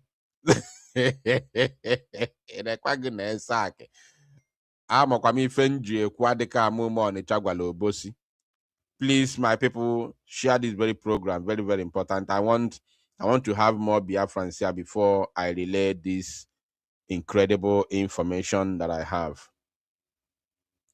So, Ogenkeri is about to sack person now. Somebody is calling for Simon Ekpa's release, knowing fully well that him and his guy have literally sidelined Simon Ekpa. They don't want to hear anything about Simon Ekpa. And then somebody somewhere calling for his release. In Akura permit. Did you take permit from your boss before you wrote that thing you wrote on your Twitter? Akwamaka sack nekwago sack mazi. All right, we move. Like as I told you, we've got a lot of information this evening, which will be, of course, going through especially the whole things that have, that have happened in the court today. There are a lot of information that happened today, and a lot of things that happened in the court today, which I promise us before the end of that our first program. I promised us that that we are coming back. I told us that we are going to return, and when we return, it's going to be the we are going to summarize the whole thing, and of course, tell you what happened before or towards the end of the proceedings. And here we are. I am very, very happy to be here right now to give you all those information. So please, my people, let all of us pay very close attention, because I have a lot to discuss with you. A lot happened today. So much. So, my wonderful people of Biafra, lovers of freedom all over the world, we are now starting this very program now. This is now the beginning of the program.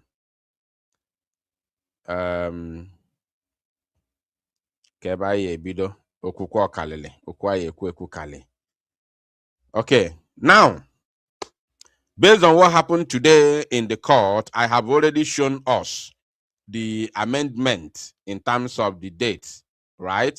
Which I have told us in the afternoon. In case if you didn't join me in the afternoon, the date remains as I told you from the very beginning, that is going to start from the 5th of August to 21st of August. It's going to begin from today, which is 5th, and end on the 21st of August. And today we show us the exact date and time that the proceeding is going to happen, which is from the 5th to 7th of August, which is as it has happened today. It's going to happen tomorrow, and it's going to happen next tomorrow, which is 6th and 7th. Now, and the time begins at 9:30 p.m. finish time. Now, they're going to jump 8th and 9th, which is probably weekend. Now they will resume on 10th, probably Monday. They will sit on 10th, 11th, 12th, and 13th. Then from 13th they will jump. The next sitting will be 17th and 18th of this same month of August. Then after 18th, they will jump 19th and then resume on 20th, and on 21st, they will conclude the appeal hearing. So the time remains the same.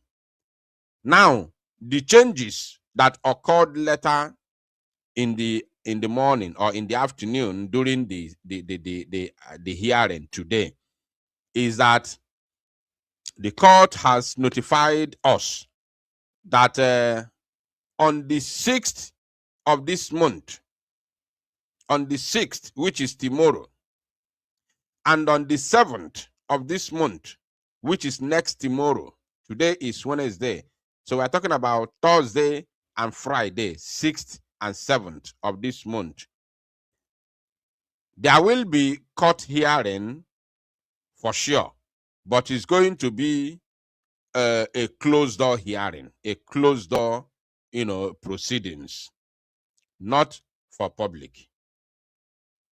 Not for public. Please pay very good attention. What I'm saying is important.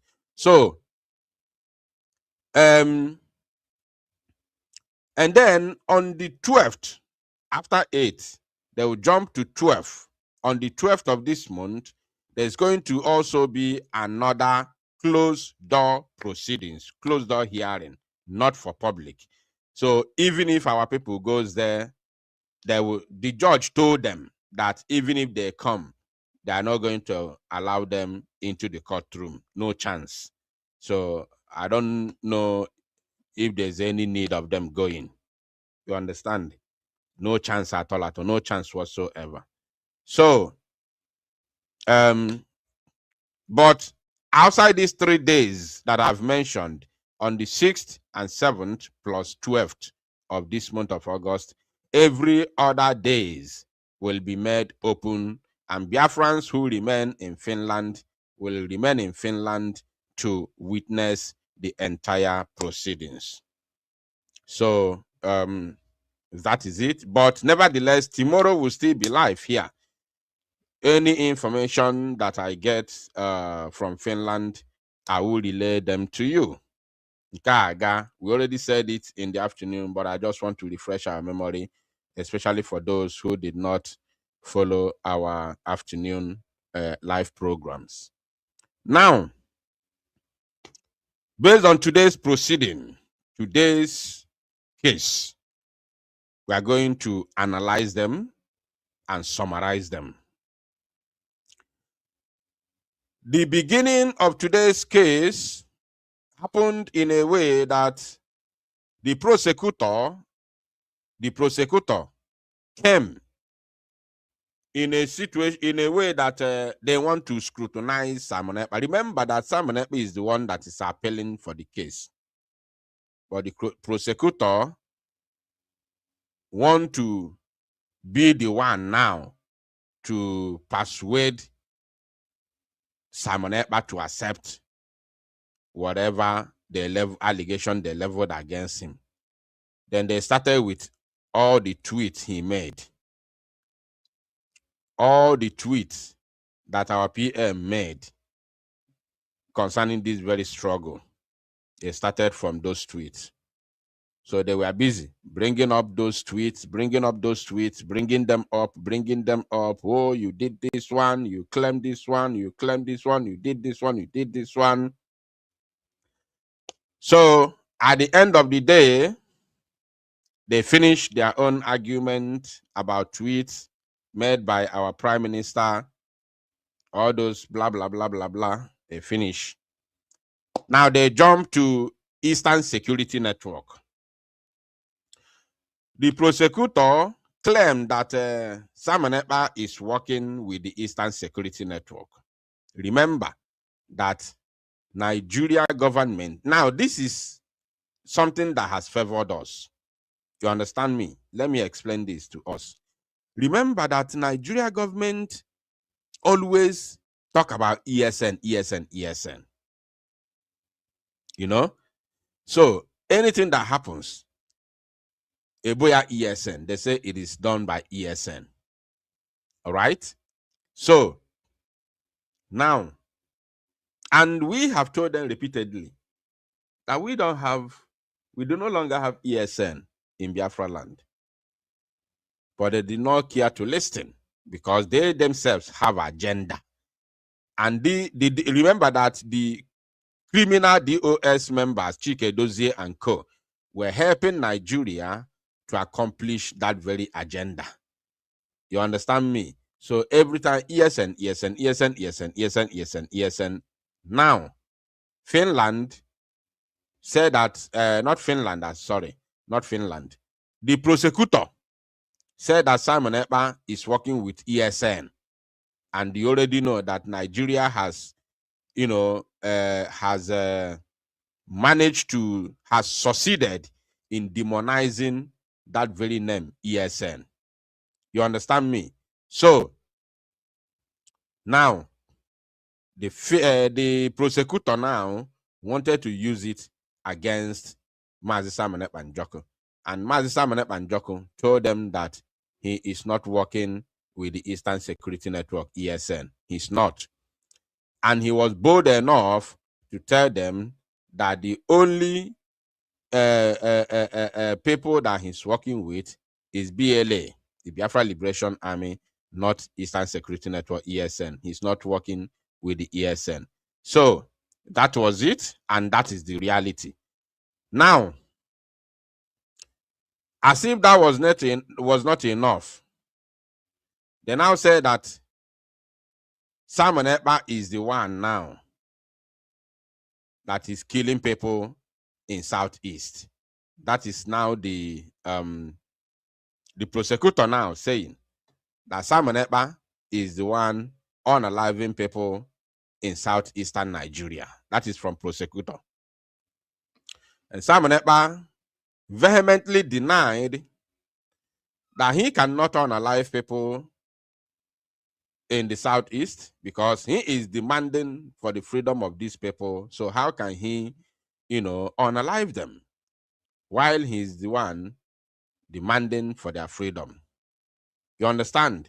So Simon Ekpa denied anything for unaliving people in Biafra land and asked them, do they have any evidence? Now, something shocking happened.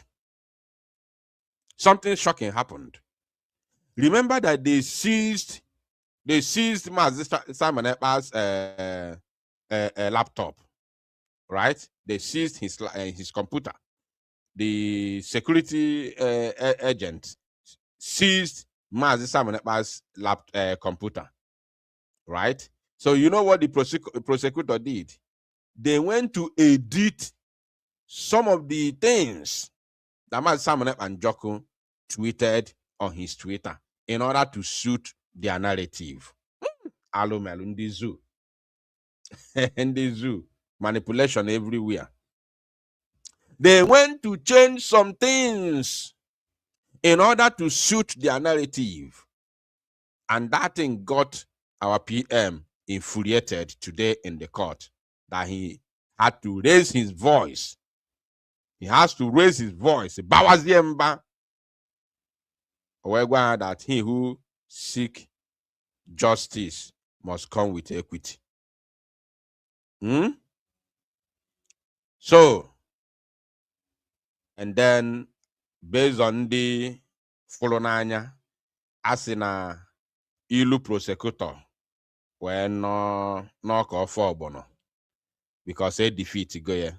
And moreover, editing what another person, especially the defendant, tweeted is also another crime. It's an indicator that you are desperate. You are desperate. You are doing everything within your powers to get the defendant jailed. So you are desperate. It's another crime. But let our PM be released first. When our PM is released, there are other things that happened which are going to be looked into. For now, let him be freed first. But for this one, for editing those tweets, it's already noted down. The record has been taken. Now, they went to using IPOB as a name and a membership. Mazi Simon Ekpa Njoku told them, absolutely, he told them, pump and plan,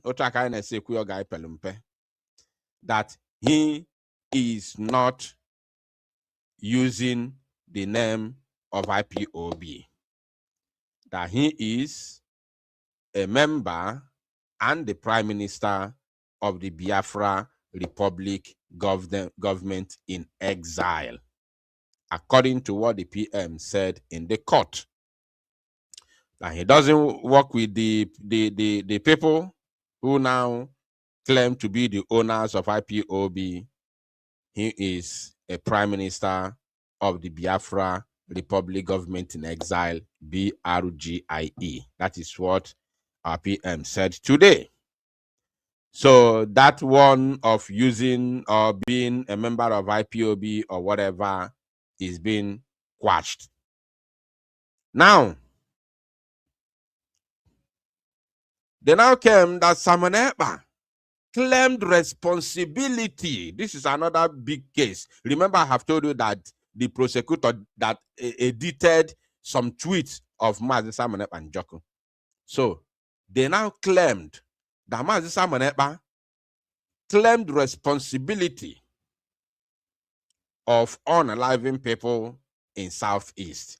Now they are no longer levying allegation on him that he is the one unaliving people in Southeast. They now say that he has been claiming responsibility. So this is the same thing. Remember, how many of you remember that just day before yesterday, we were playing the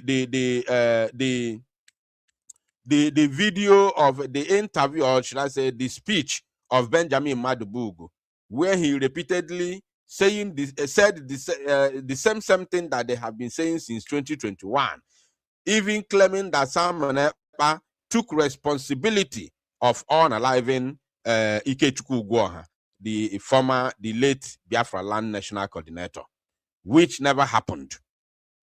Mazi Simon Ekpa Njoku never unalive him, and Mazi Simon Ekpa Njoku never in any way whatsoever took responsibility of unaliving Chukwu Di Ya. Never, no chance. No chance. There's no way Simon Ekpa Ejiwe Pota claim more responsibility of unaliving Chukwu Di Ya. No chance. It was Mazi Simon Ekpa Njoku that was even telling Chinasa Nworu, you have done it. You have done your worst. You have done your worst. Because the only thing Chinasa Nworu can do is to unalive people. There's nothing else he can do. So he was telling Chinasa Nworu, he tweeted it and was telling, because I remember vividly of reading that very tweet on a broadcast. So Mazi Simon Ekpa Njoku told Chinasa Nworu, you have done your worst by killing Chukwu Di Ya, who happened to be the Biafra Land National Coordinator. And the reason why he unalived him is because they had misunderstanding, just as he has been unaliving everybody that disagree with him. Once you disagree with him, he unalive you. That is what Chinasa Nworu does. Once you disagree with him, he doesn't know what is called no. He doesn't know no. The only thing he knows is either yes, sir, or you are gone. That is Chinasa Nworu's type of, freedom fighting and agitation. So, all of a sudden, Benjamin Madubugu came the other day, claimed that Simon Ekpa took responsibility of unaliving Chukwu Di Ya. And the prosecutor, Nigerian prosecutor of Simon Ekpa's case, made the same assertion that Simon Ekpa took responsibility of unaliving innocent people in Southeast Nigeria. And that was one of the things that also got our PM infuriated, that made him ask them to show him evidence of him, claiming responsibility of unaliving people in Biafra land, where they call Southeast Nigeria. And guess what? There was no evidence. There was no evidence. Somebody write in the comment section, no evidence. Somebody write in the comment section, no evidence. Then no evidence. I want to see you write, everybody, not one person. Everybody write no evidence. So the zoo did not provide any evidence. And then that case was quashed as it should be. And then they moved from there. They said that most important thing is answering. Okay, fine. One of the, not one of the main thing, the main case that he's answering now is terrorism. The tax, I have to say this, it doesn't matter who it affects. The Finland tax matter that they raised in 2024, they're no longer talking about it. They raised the matter of tax today in the court. The judge said that the tax matter is not a big issue. It's not because it's not something that can lead you to jail.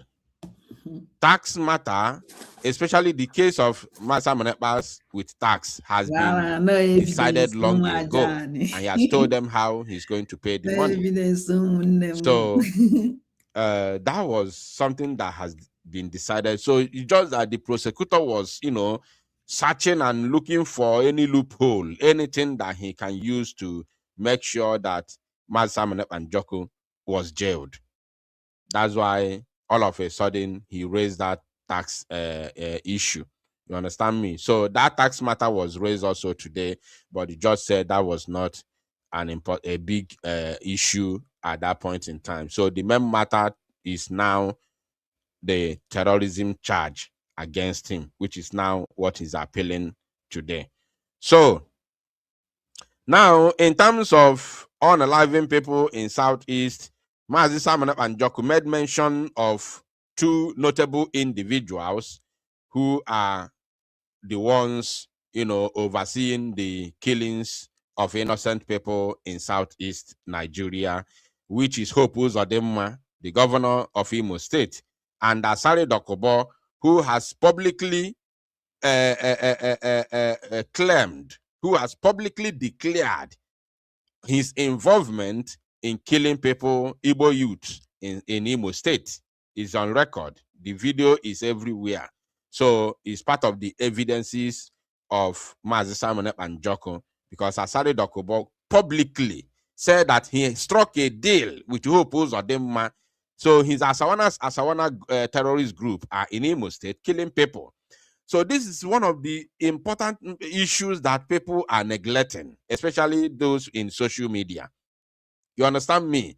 This is one of the very important issues that people are neglecting.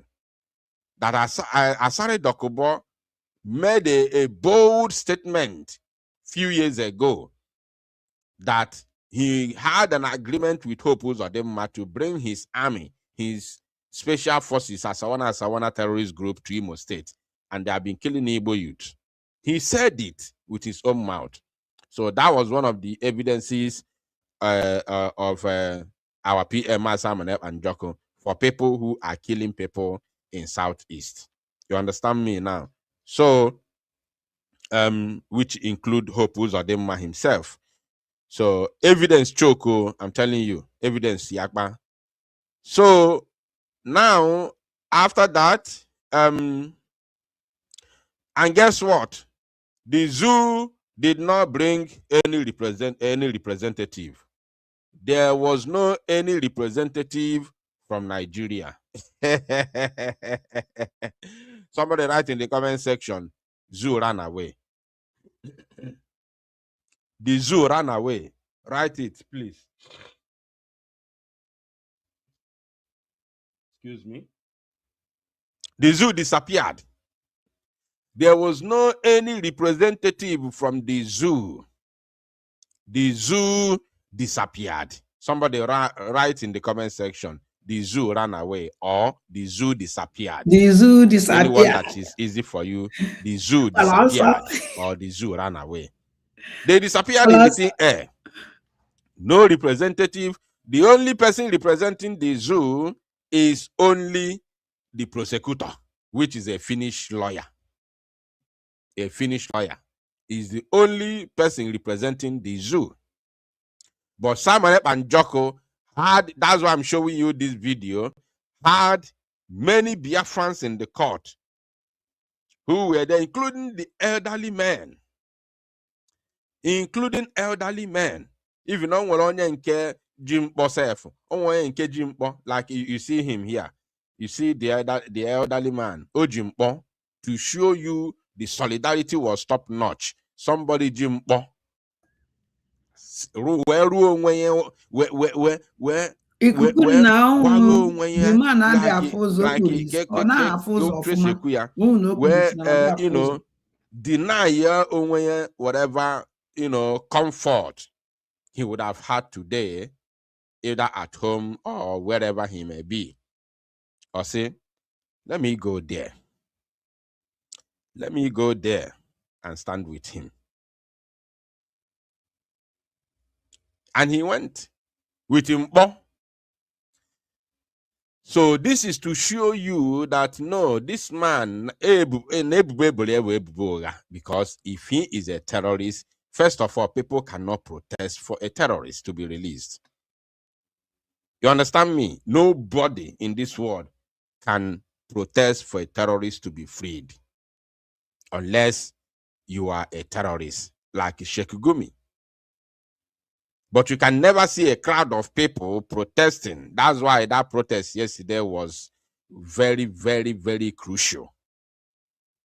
Very, very crucial. And I am very, very happy that we did it. We did it. You know, you can never see a crowd of people protesting for a terrorist to be released. It has never happened in the history of life. One or two persons can protest individually, just like Sheikh Gumi, who happens to be their spokesperson and their negotiator, the middleman between Nigeria government and the Fulani terrorists. So Gumi is working for Nigeria and working for the terrorists as well. He gets from both sides, you know. So these are the only type of people that can protest, you know, openly and privately for the freedom of a terrorist or terrorists, you know. But you can't see a group of people marching on the street protesting for a terrorist to be released. It's not happening. It has never done in the history of life. So everybody was there, standing firm, demanding the release of Mazi Simon and Joko. That was highly encouraging, not only in the protest ground, but also in the court. To the extent that now people now I can't reserve. I can't wear more people outside. People now, but because the courtroom today, they were allowed, the judge allowed them for 25, spectators. So they have to squeeze. It exceeded the 20 the 20 stipulated spectators. It exceeded the number with 5 people and making it 25 spectators in the courtroom. So courtroom na-eju ndị mmadụ ka nọkwa n'ilo na-eche their turn. You got to go. So that was highly, highly, highly encouraging today. And if you're a judge, there's no way you doubt that this person is not innocent, you know. So it was very, very encouraging today. And to make the matter worse for the zoo, they saw different faces. Not the people who are residing in Finland, not the Finnish residents.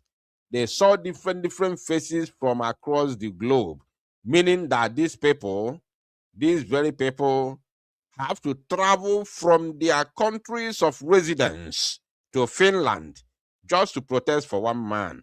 That means this man is innocent and he's a very, very important person. You understand me? Because they saw different faces that they've never seen before in Finland. So it is highly, highly, highly encouraging. Yes, Samunepa has supporters, and it means a lot for his case. It means a lot for him, and it means a lot for his case. So I also want to say kudos once again to those who volunteered themselves to travel to Finland to stand with our Prime Minister. Whichever group you support, I don't care. Just like as I have been saying, that Finland does not know your group. Finland does not care about your group. They don't care who you belong, where you belong. They don't care who you follow. They don't care who you answer Masa. They don't care about those things because they don't want to know.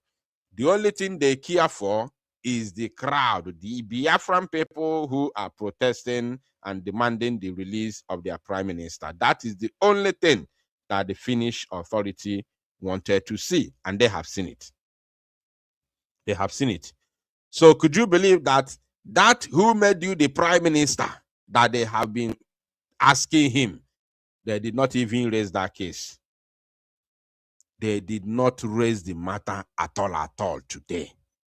That matter was completely dead and buried. That topic of who made you Prime Minister, how can you answer Prime Minister? It is completely gone. Nobody is talking about it anymore. You understand me? So It did not end there. The zoo did not come with any representation or any evidence to present to the court. The only thing they are doing there is mere and baseless allegations, including our PM's Twitter, which they hijacked, and the prosecutor trying to manipulate the tweets, edited some few things in order to suit their narrative. Whereas they don't have any physical evidence to back up their claim. So Master Manekpanjoku told them that he's only aware of Biafra Liberation Army BLA. He doesn't know anything about ESN. So evidences are there. So today was mainly for the prosecutors, right? Today was for prosecutors trying to tell the court, trying to show the court the reason why Simon Ekpa should not be released. So from according to the information that I have at my news desk, they said from today is Wednesday, Thursday, Friday. So from Monday, according to the information that I have, from Monday, Mazi Simon Ekpa will now begin to, not only defend himself, but also bring in more and important evidences against the terrorist Nigerian state. So from Monday, the zoo will be in a very, very, very hot soup. They have not been able to prove their case as at now. All the things they have brought are all from social media. I repeat, all the things that the zoo has brought have all come through the social media. No physical evidence or even, anybody from Nigeria to come and testify with evidence of the allegations that they have leveled against Simon Ekpa. Everything that they have been saying are all mere allegations strictly from social media. So, my people, there is a very, very big hope that Mazi Simon Ekpa will be joining us anytime soon. There is a very, very big hope and big chance that Mazi Simon Ekpa will be out and he'll be with us very, very soon. Because the evidences are plenty. From Monday, he will now begin his appeal. And his appeal will be happening with a lot of evidences that put Nigeria in a very tight corner. They can no longer deny it. They can only deny it in the zoo here, but outside they can't. They can't. Why are they paying? Why did they pay why did they pay this thing? Why did they pay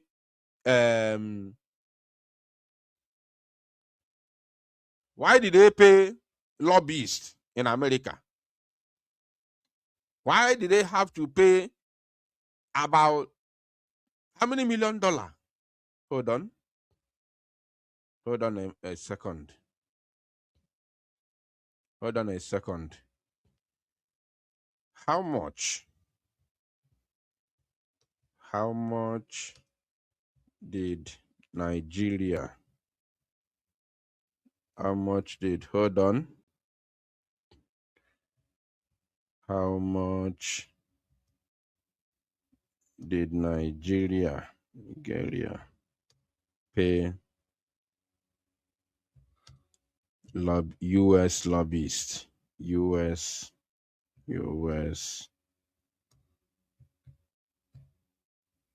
lobbyists.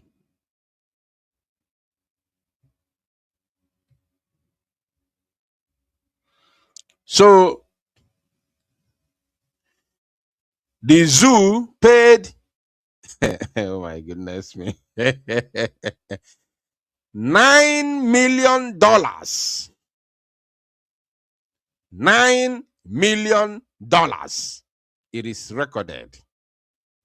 Recorded. $9 million overall full payment.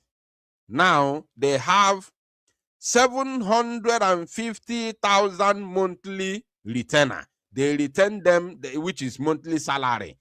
Every month, Nigeria government pay 750,000 naira monthly salary to their lobbyists in America, just to make sure that they silence the Biafran matter and the Christian genocide which is going on in Nigeria. $9 million. 9 official number.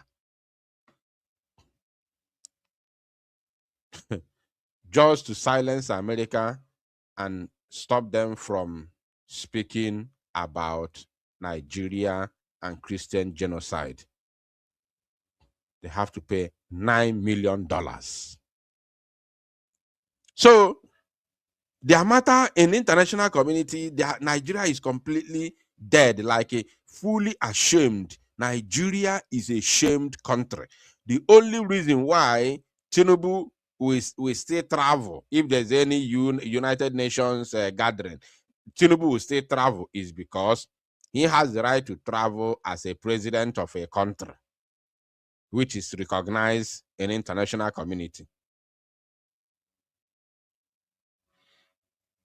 You understand me? So,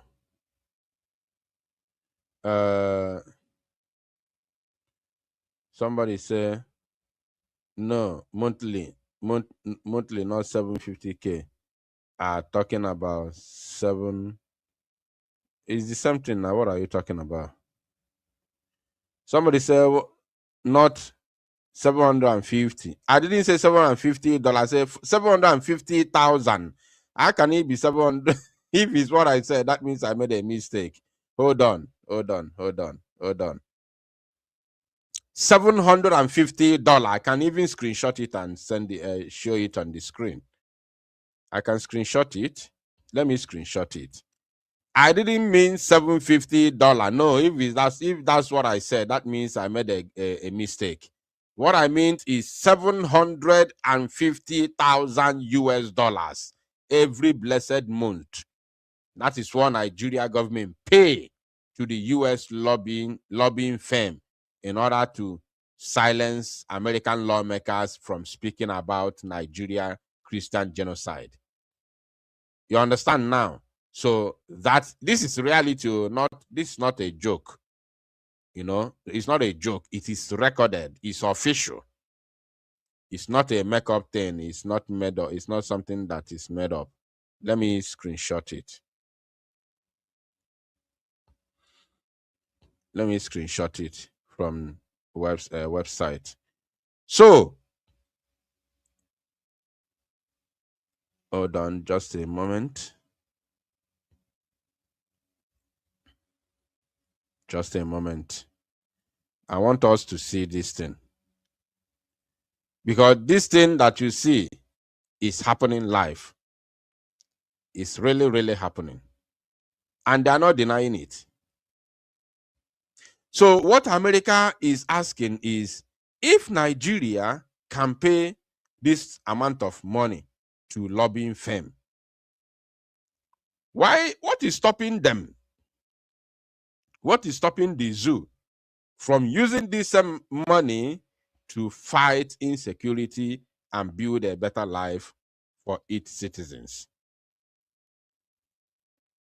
What is stopping the Zoological Republic of Animal Kingdom to spend this money to fight insecurity and also better the lives of its citizens? This is what is baffling America. And they don't know, they can't help it. Hold on. So you can see, The federal government of Nigeria signed it is signed and sealed. The federal government of Nigeria signed a $9 million lobbying contract with the Washington-based public affairs and lobbying firm, DCI Group. DCI Group. So if you go to this DCI Group, you are going to see their agreement with Nigeria government. Then cost breakdown, total contract value, $9 million over a full term. Monthly retainer, $750,000, $750,000 monthly salary. Then upfront payment, $4.5 million, was paid immediately as a non-refundable 6-month retainer fee. Can you imagine? $9.4 million was paid immediately as a non-refundable 6-month retainer fee. Like now, they paid only to contract them. $9 million is paid. Then to return this $9 million does not stop them from not working anymore. They can stop working for the zoo anytime, any day. But now this $4.5 million is something that retains them, that they cannot pull away from the job or the contract for 6 months. So that means after 6 months, they will pay them another $4.5 million again. This is unbelievable. Every 6 months, Nigeria government pay $4.5 million to ordinary lobbying firm just to stop American senators from talking about the terrorism going on in Nigeria. Instead of using the money to better the lives of the citizens who are suffering, they rather spend it on a single lobbying firm in America just to stop U.S. lawmakers from, discussing the Christian genocide and Biafra matters in America. Unbelievable. This is unreal. This is unreal, honestly speaking.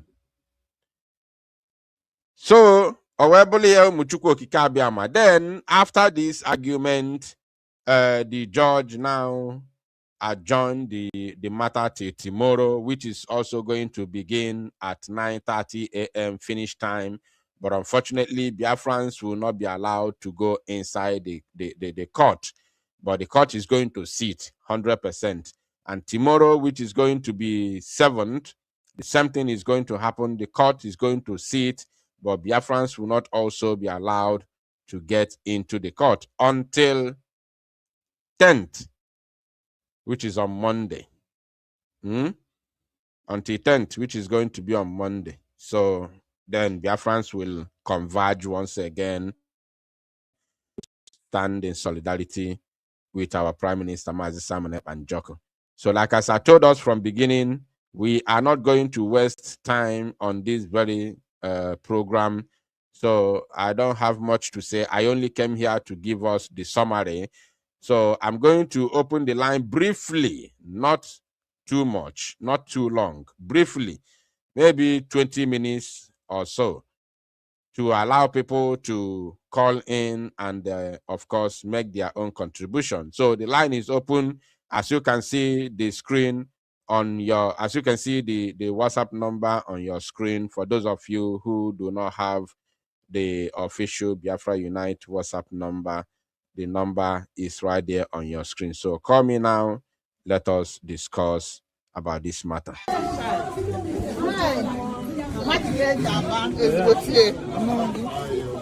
I want to come again. Oh, no, turn up a bar cab. And I know the dog.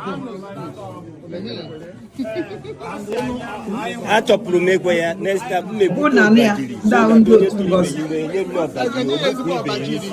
no video. It doesn't help us.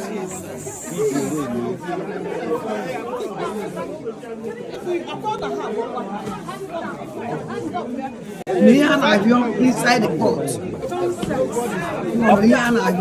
Don't call the start fighting. If you don't fight that will not fight. This is what I mean. I say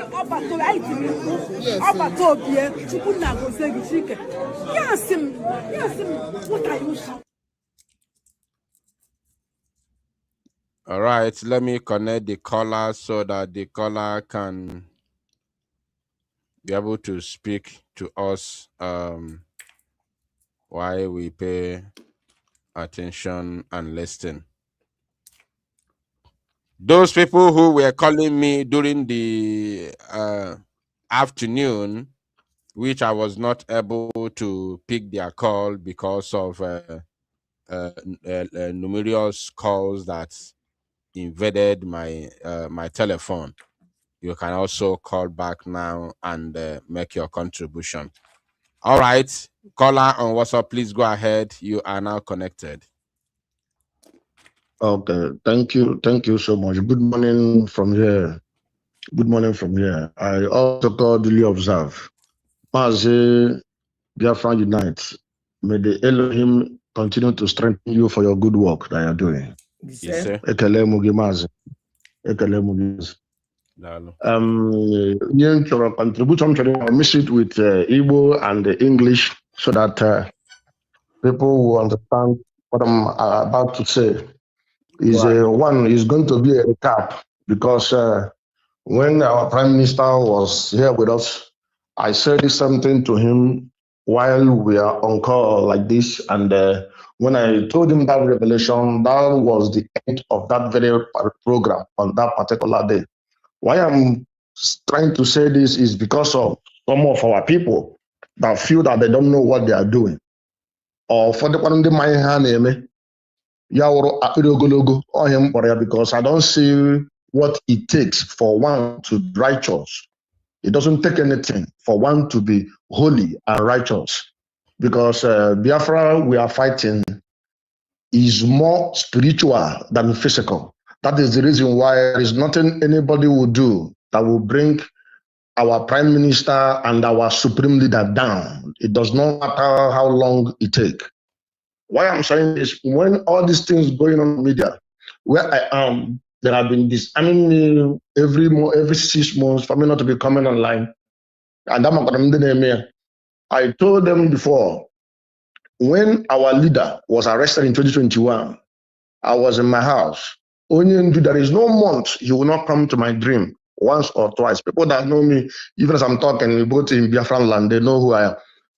Oyendu came, he is the one that brought our Prime Minister. He called me, he said, look at the person we are going to follow, that he's going somewhere, that where he's going, when he comes back, that we are going to enter to the land of Eldorado. I said, okay, sir. Don't worry. He left. Prime Minister sat down on my right crotch. That is the day I started following our Prime Minister. Everything that was going on. After 3 months, Oyendu came. Biafra gathered. As Oyendu came, people gathered. He told them that this orange, the tree of orange, said this orange have ripe. Everybody was arguing. Yes, orange argue. He asked me to plug it. I plugged one. What I was rushing, what I was coming at. The last question he now asked, where Biafran 2 by 2, people were going, entering to the land of Eldorado. People were entering. The last question he asked is, where is the Jezebel? That was the last question he asked. Where is the Jezebel? 2 people that were standing with me, we say, she's at home. That was the answer we gave him. She's at home. We pass. When we pass, all this started going on.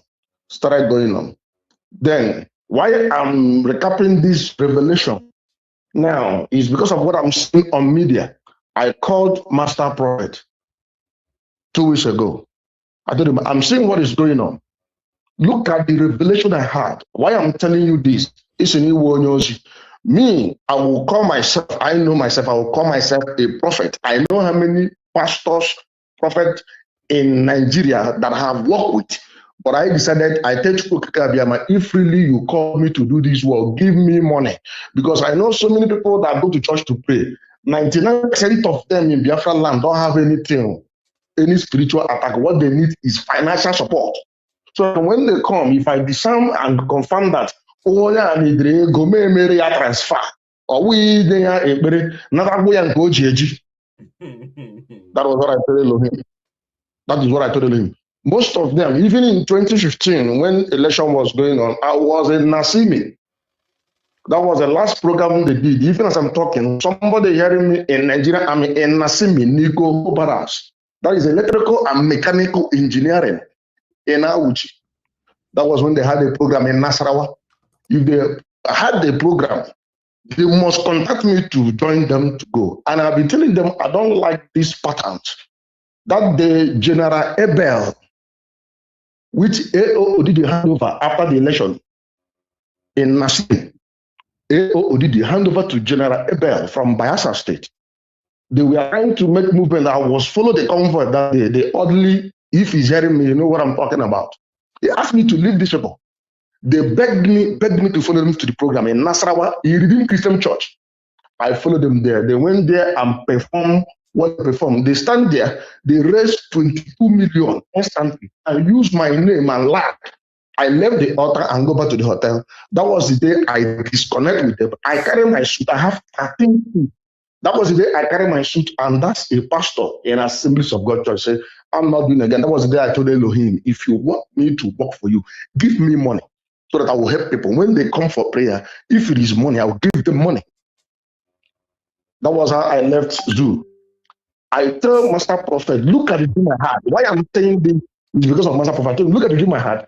Follow Simon Ekpa, our Prime Minister, and follow Onyendu. You don't need to deliberate anything. He will a prophet. Akata.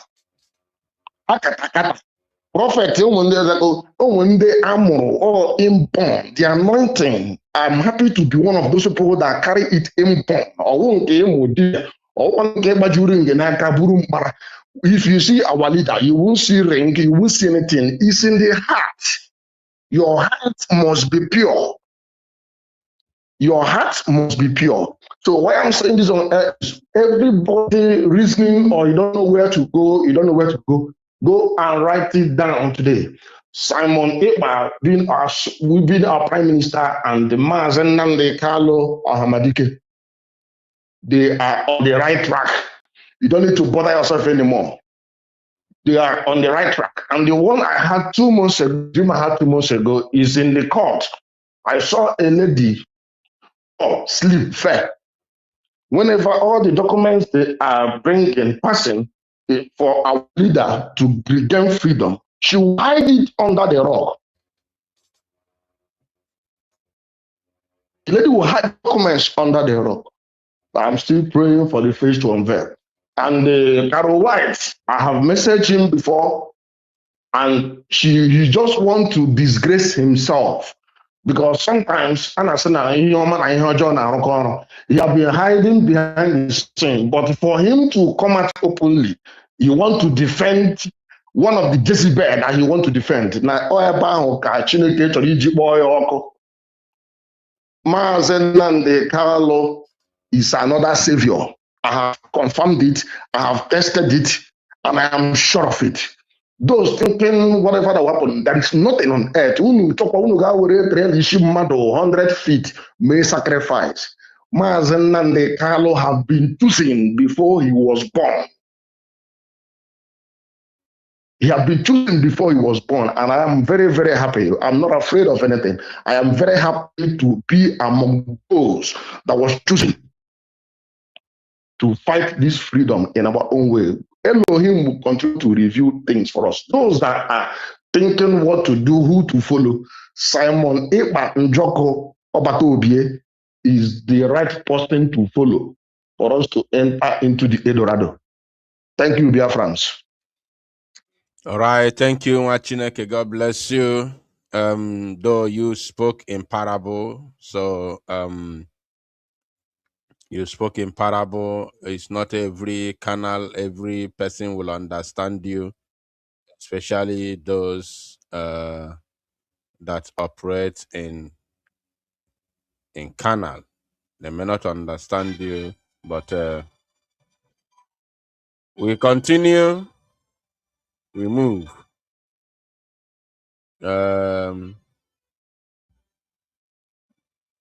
Just a moment, just a moment. Just a moment. He spoke in parables. I hope people understand him.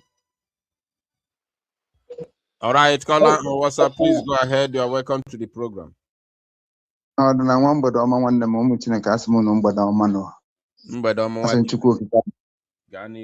Chukwu Di Ya na anụ na ya ka Chukwu Di Ya. So zoo country ịma a na-akpọ zoo country ndị mmadụ adịghị ahụta ihe eji akpọ zoo country. So zoo country were ego ha ga-eji na-azụ ụmụba were ego na-ebu n'obodo ọzọ dị na-akwụ ụgwọ anyị nọdụ ebe ahụ na-eji taksị na-egbu anyị inye ọnwa mere anaghị ego ị pụọ n'ụzọ nwee ihe ịtụfụrụ n'ala soro udo anaghị ego ka buru ego ụmụnne hai ndị Emeka alụ asụ m ife ọbata obi eji sị na anything gbasara Naijiria is a cancer. Onye ọbụla na-arụbu Naijiria ọrụ bụ kansa na ịgbachi nkịta odere gụba agụgbu ogu negodo ego ndị a buru wee je na-edevelop kwampụ na America bụ problem anyị nwere na this country ha na Brit kwa na-ekwu esu ụnụ na-ekpere na-ekpe sekuriti na anụ m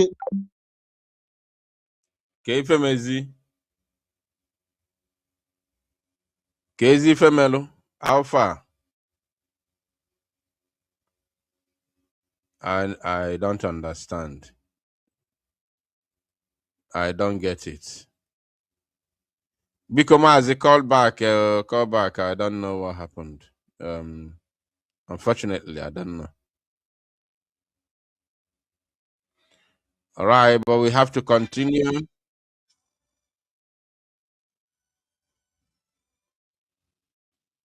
All right, call on WhatsApp. Hello. Go ahead. Ganiru. Okay. Good evening, sir. Good evening. You're welcome to the program. Okay. My name is John Eke. I'm speaking from Togo. You're welcome. Hello. Okay. I just want to greet you people for the good job that you are doing about our Prime Minister. Hello. Now. Okay. Okay. I just want to greet you for the good work that you are doing about Mr. Simon Ekpa. And I pray that may God bless you, that you people will continue pushing on and also pushing on about our the liberation of Biafra. I say, may God bless you for the good work that you people are doing. I pray that yes, sir. He said, Amen. Thank you. Thank you. Bye. All right. We continue. We have to proceed.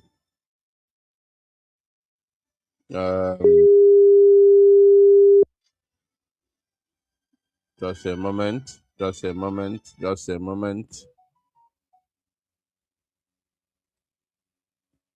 Just a moment.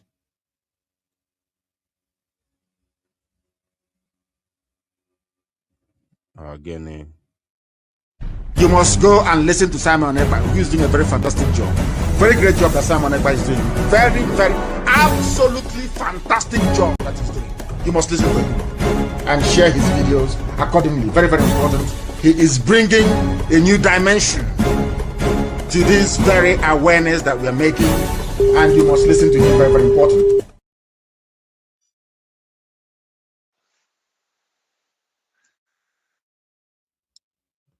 All right. Hello.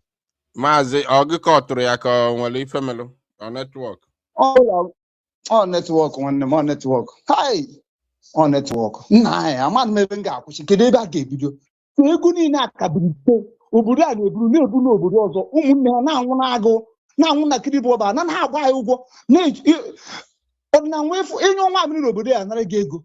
ebe ekike niile na ha were je na-akwụ another person develop n'ebe ha ụgwọ anọdụ ebe a na-anwụ oyi enu na kidney problem liver problem ụlọ ọgwụ onweghị ha rụrụ be anyị onweghị ihe ha rụrụ be anyị anyị na-anwụ anọ Amerịka na-eri so owu na Chukwu okike abịa ma kpọpụta Nnamdị Kanụ wee sị mba na ị ga-afta ka o si dị ụmụnne furu ihe na ọbata obie anyị echie taa nwụchasịa echi ha chụwa ụlọ ebe ahụ Chukwu okike abịa ma kwefuru ihe dịka ndị ha akụkwara na ọdịna nwa kwefuru ogo agwara nke sị gị na ihe dịka ga akụkwara na aja anaba nna maka na ịbụ akwa akwụrụ onye ka ha ji agbago nkwankwa aka niile Britain na-akwụ ụgwọ biko ndị nọ Finland o nwere ihe m chọrọ ịya ọnụ biko anọ na aja anabe nna ihe ndị asụ be nna m nwụ ka aja anabe nna m ka obibe ka aja anabe nna nna na ihe m na-ekwu bikọs na anyị nọ n'afọ ọnwụ na onwe kunu ga-esi je jọkwara anyị ndị a biko ha jiri etu ahụ o si mee ego a na-akwụ ndị amala ha dị afọ anyị na-ataba ọnwụ na ha ji agwa Britain ha gwa Naijiria ha sela aka na-alụ na ha ji anyị arụ na aja na ha ji obodo ọzọ ha ewepụta ụmụ ya uche onwe ha na-alụ mee ha dị fọsụ ha na-amị ha bachaa na amị ha echi ebe a onwe minista enwere ebe a kpọbata ebe anyị were bịa na-achụ anyị na-aja na be nna anyị nọ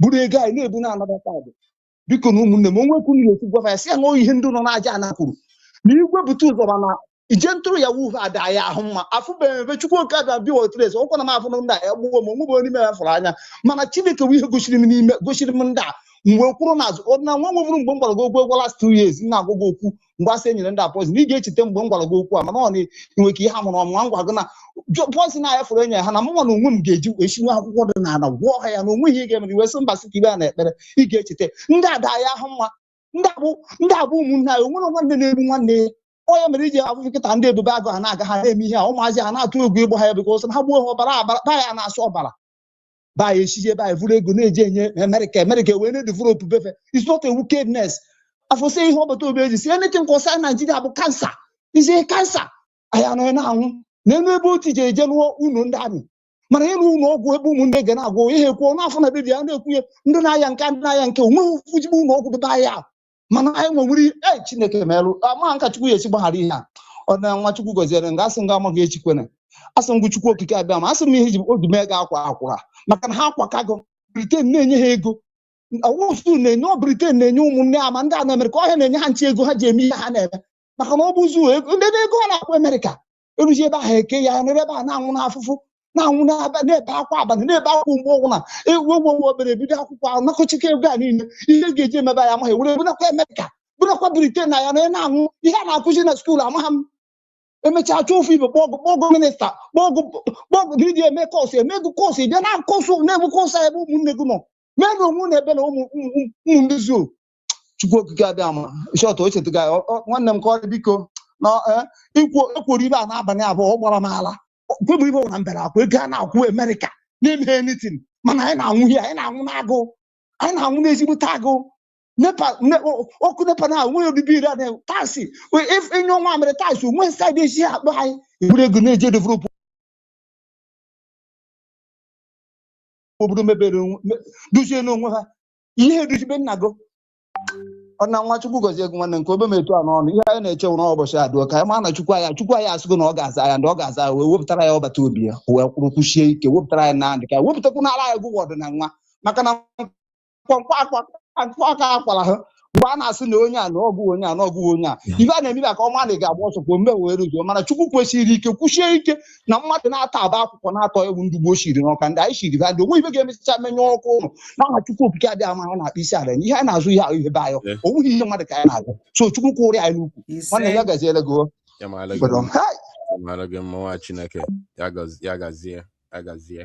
so that reminds me because Okutelokwu oti, right? That reminds me. People,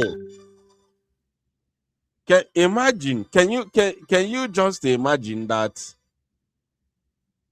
Let me even tell us something. Let me just briefly tell us something before we continue. Could you believe that Governor Oti, remember yesterday we played a video. Yesterday, we played a video of Governor Oti building a Air Force base. According to the description, they say it is a world-class Air Force base built in Umuahia. Now, listen, let me tell you this. It did not end there. Governor Oti wanted to build airport Chelo, come to Penega. Let us receive this caller first, then I'll continue. Nga to Penega. Nesimolu. Caller on WhatsApp, please go ahead.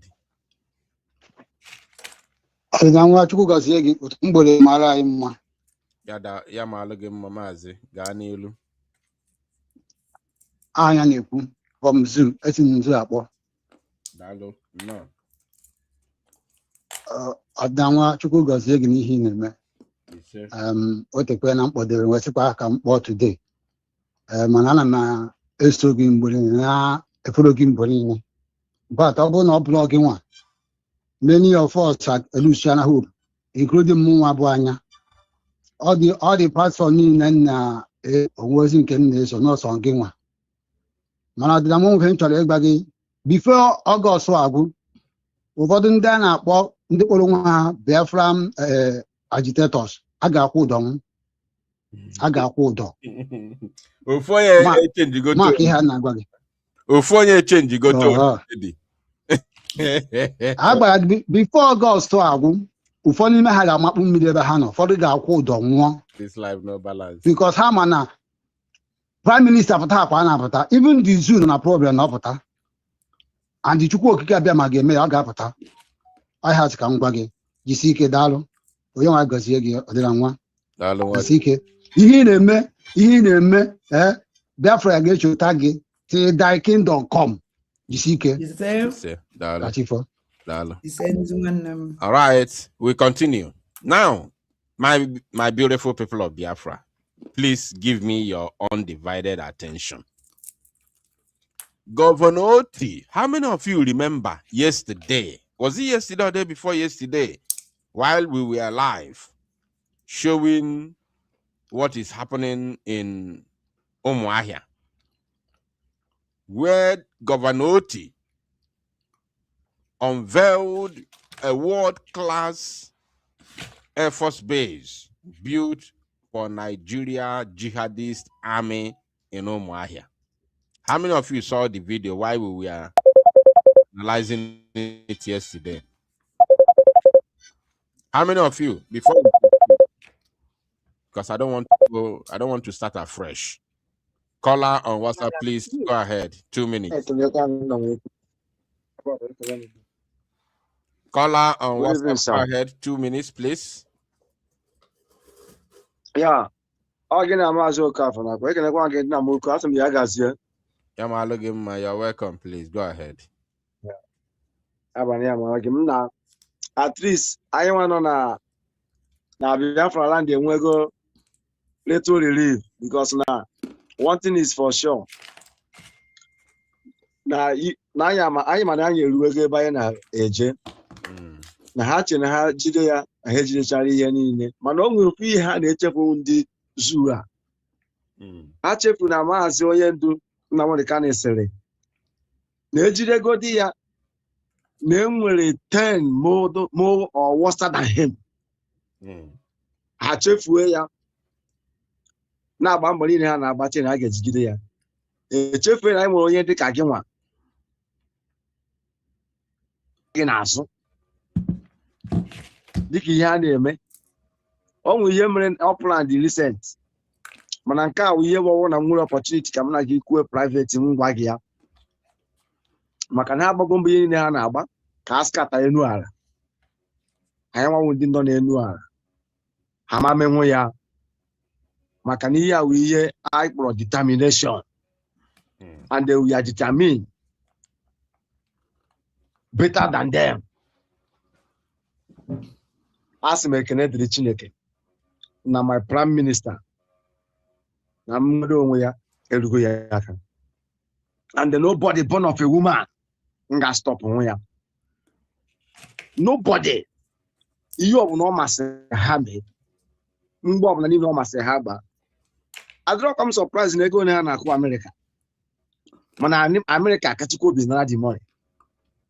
Ichekiri ego onye a na-akụ gọvanọ ndị obodo a nkụrụ ha nwa in order to silence ụmụnne m, mana ama na ama menwu ya. There is time for everything. oge na-abịa mgbe ya niile ha na-eme ga-eme expire ana omega expire. I'm surprised ego na akụrụ that country ahụ nọ ha ncha niile dịcha na our list anyị ji ya n'aka o nwere ihe nzoro ezo ha na-eme nwanyị ama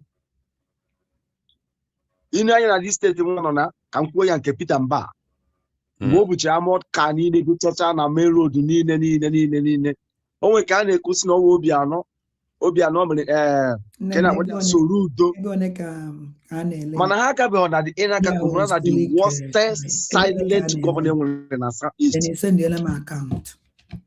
n'ọwụ nyekwen m onye ha ya akpọ this governor of Enugu State ya contact gaa na check ga-efu ya mana onwe ihe maazị kwuru gbasara ya oge ọ nọ n'elu a ọ sị ka ka hapụ ikpo okwu afa mana asị m na m adị m hapi n'abalị kwefere obi ya nwere o juru m afọ n'abalị a afọ m ihe m ga-agwa ụmụnne m n'abalị a yesterday today mgbe unu na-agagharị na-eme dị rali na-asị ekele dịrị Chukwu ka hapụ ka esi ekpe ikpe ọ bụrụ otu ndị izu si ekpe ikpe ka ndị develop countries si were ekpe ikpe ana ifere ga-eme ha ego a niile na nke akwa nke ịfụrụ anya nyere ndị Amerịka nke ahụ jos nke dị on note on paper nke ahụ ịfụrụ anya na agwa gị ego na a na-akụ bribe maka niile akụrụ Chinasa Nwoolu na ndị otu ya niile o nwere ihe o mere n'elu ala research makpọ ya afịa because na ụka dị on ọ ga-asọgbọ na nweta opportunity nka na atụpụ ego azụ maka na esi m olu ya gazie nna m ọ nke na maazị Okafor na-akpọ ụmụnne m amago onye kwuru okwu kama ma ọ dịgo ka o si ya gazie daalụ rinne nwa Chineke daalụ ya ma alụ gị mma. All right, so as I was saying, my people, ife na-emekwa ahụ, you don't know the reason why oti ji wee lapụsị ife niile o ya eme n'Abia State wee ga lụọ Air Force Base. I will tell you, and jidekwa onwe gị aka ahụ, hold yourself. Jide onwe gị aka ịnọlụ n'oche nọsi ike because after this ngwasịa gị ife a na nwere ike ịda, so jide onwe gị aka ọfụma. I told us, anybody who is serving the zoo, irrespective of the party, no matter the party, he can never sabotage Nigeria for the favor of Biafra. It's not possible. Oti left hospitals.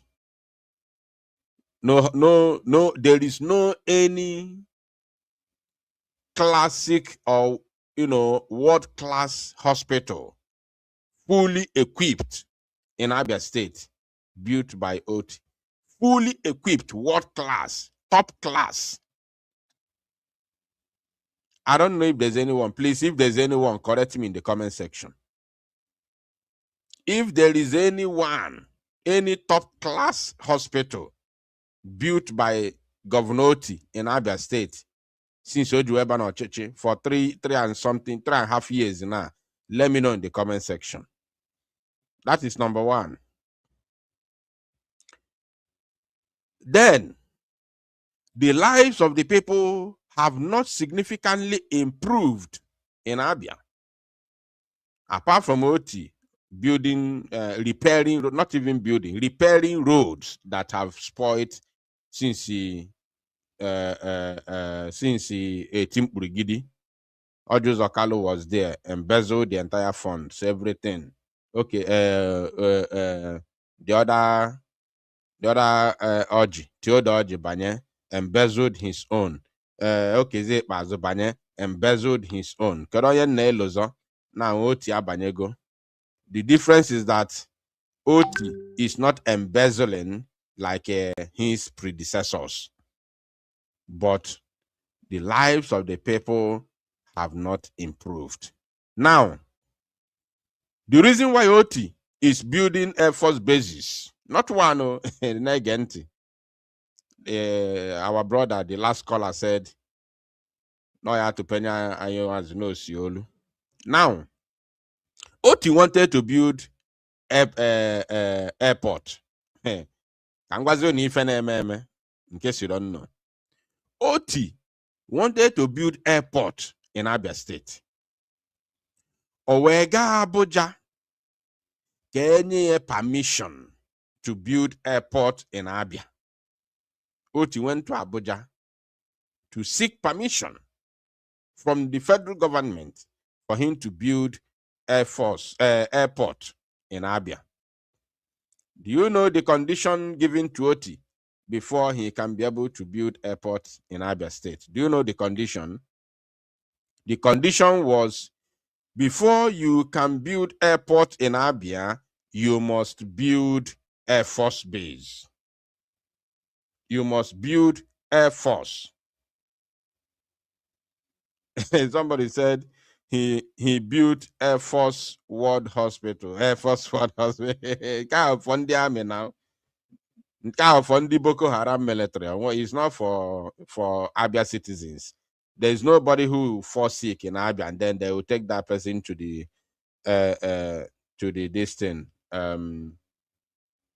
to the Air Force base hospital. It's not possible.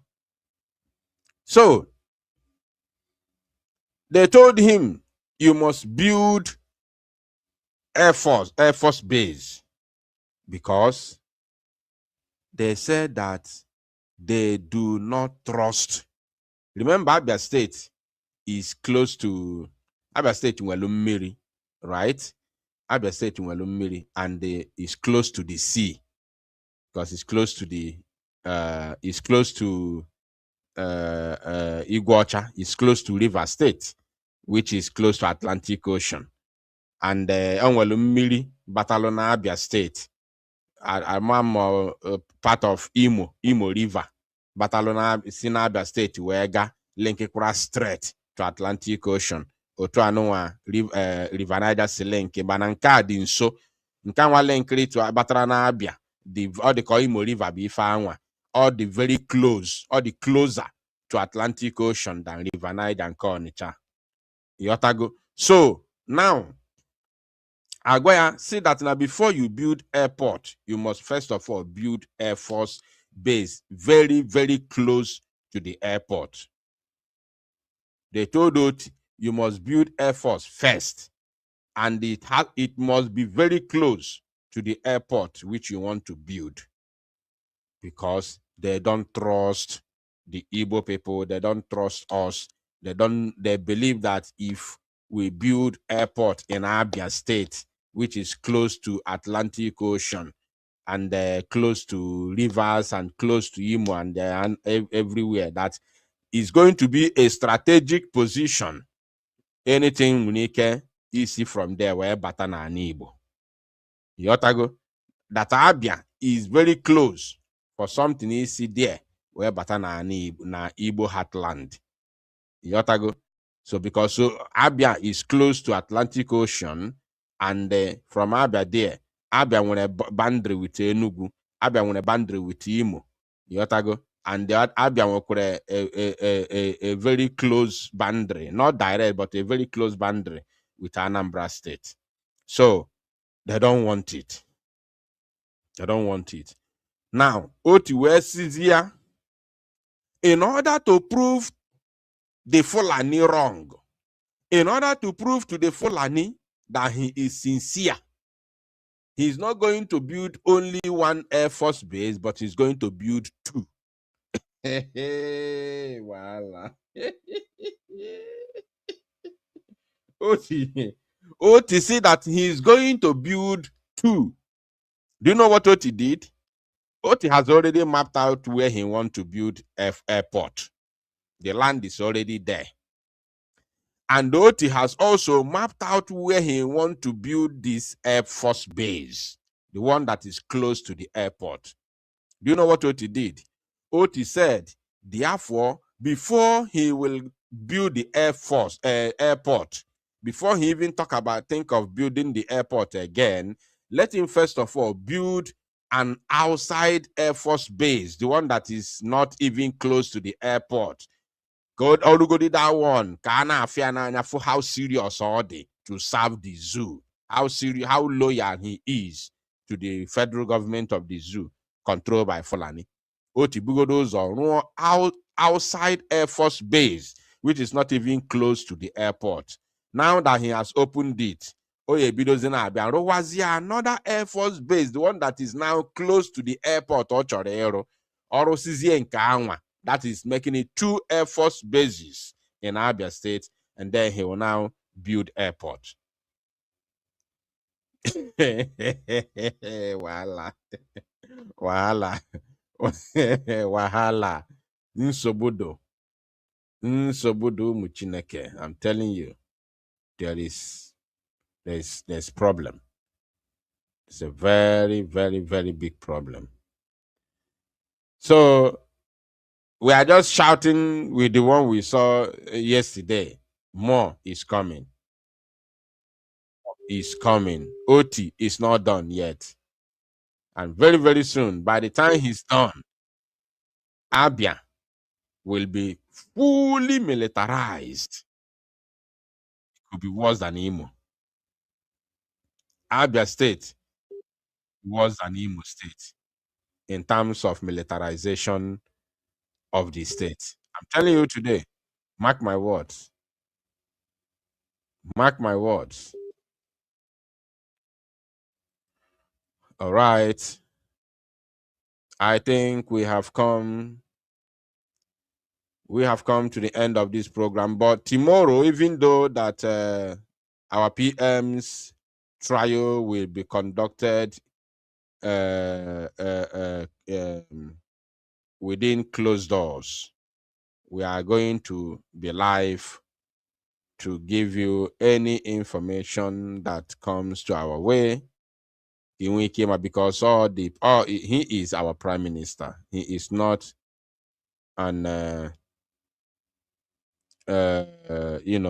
just an ordinary agitator, which is what they try to make him look like. But we say no, we did not agree. So he is not an ordinary agitator. He is our prime minister. So we are supposed to know how his appeal case is going. So we are going to be here tomorrow to give us any information that comes our way. And then we take it up from there. The same thing will happen next tomorrow, which is on the 7th, which is on Friday. Monday we will also continue. So this is going to be the last caller. After this one, we close. Caller on WhatsApp, please go ahead, grab the microphone and speak. Hello. On WhatsApp, can you hear me? Grab the microphone. Go ahead, please. Yes, I can hear you. Good evening, sir. Biafra Unite. Good evening. You are welcome. There one.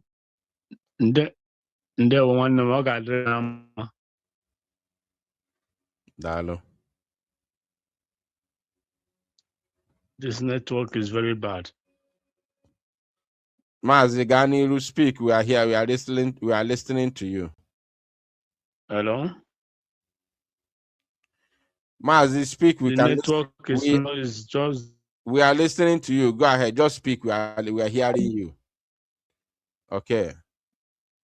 And on that note, we have come to the end of this very broadcast. Please, we must continue to put our Prime Minister into the hands of Chukwu Kikabiama Bineligwe, God Elohim. We must continue to pray for him. We must continue to intercede on his behalf to make sure that justice prevails, that at the end of this very appeal, victory will be ours, because the release of Mazi Samunep and Joko is the victory for the Biafran people, both those who believe and those who do not believe. You must continue to pray for him. I also want to use this opportunity once again to thank all Biafrans Ndelola Arofoka, where got this very protest, including those who waited for today and those who will wait, even those who will wait until the very end of this very proceedings. You can't pay a better sacrifice than that. It is not an enjoyment. It's never you cannot leave your comfort zone for the whole month of August and then you're residing in Finland. It is never an enjoyment.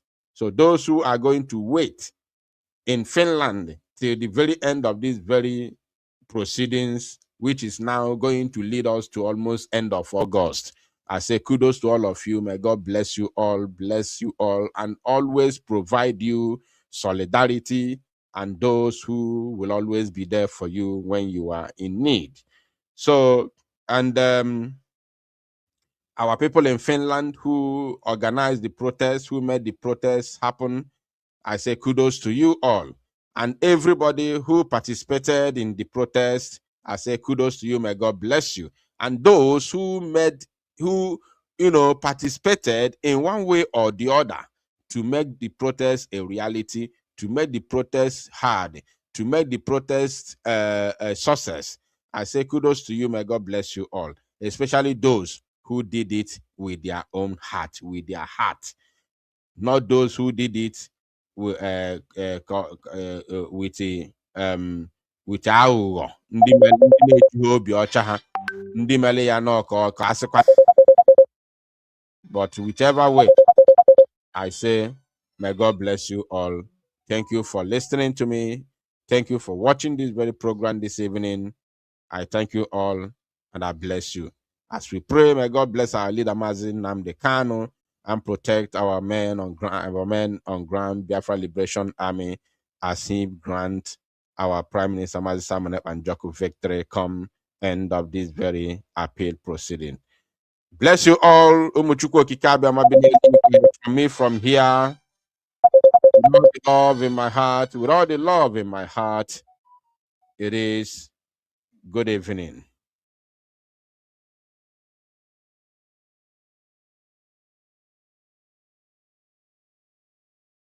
Wow. Ikuku na ochie dike na ndo mgbe ọ na-abịa ọ na-adị iche. Chimgoziele m gị ezi nwanne m. Chimgozie. Ọkwụ na afụ gị ihe a ngozi mgbe amadị na o nwere onye kapchọrọ ihe a. Amadị na o nwere onye kapchọrọ ya ihe. Enweghị m idea that the Finnish authority wanted to see, and they have seen it. Ọ na-adị mma mmadụ ikwu eziokwu na-adị ezigbote mma mmadụ ikwu nege ha ndị otu dị ife a. Very, very encouraging today. And to make the matter worse for the zoo, they saw different faces. Not the people who are residing in Finland, not the Finnish residents. They've been killing Igbo youth. He said killing Igbo youth. He said it with his own mouth. So that was one of the evidences of our PM for people who are killing people in Southeast. You understand me now? So, which include that now. People now this woman who happens to be their spokesperson and their negotiator, the middleman between Nigeria government and the Fulani terrorists. So Gumi is working for Nigeria and working for the terrorists as well. He gets from both sides, you know. So these are the only type of people that can protest, you know, openly and privately for the freedom of terrorists or terrorists. You know? But you can't see a group of people marching on the street. If you're a judge, there's no way you doubt that this person is not innocent. You know? So it was very, very encouraging today. And to make the matter worse for the zoo, they saw different does not know your group. Finland does not care about your group. They don't care who you belong, where you belong. They don't care who you follow. They don't care who you answer masa. They don't care about those things because they don't want to. Inside the court, Kawanyama na shout, anaya yoya neji, na yoya neji, o finish ye, ogodomani, bidon kie, ogodomano ka aka mo ogodomana, yaman way bido. Even I know kete jua sa, ego ne ka kolono na njema, kedi yo, nda. De kenanya kawanyi si, so iwoche, mfuno son na ya na hala. Sonson na ya o, onwekwa onye egosiri ya na ya na-akpọ nobody, onwere onye ọzọ, sonson na ya na hala. Yesterday n'ụtụtụ wada Simon Ekpa bido halawa, onye wajikwa bịa vidio onye onye wajikwa were kamera bịa ebe ya na vidio onye chee ihe kamera n'ilu vidio onye ọ na-ahala, a na-ajọ ya na-ejie na onye wajikwere ha gịnị ka emere omekwa ọbịọkwa amara m onye kpọrọ ibe Sabo nna tata the same group o nwere onye kpọrọ fa Sabo mana ya eze ha maka akpọ enwere onye kpọrọ Ada Simon Sabo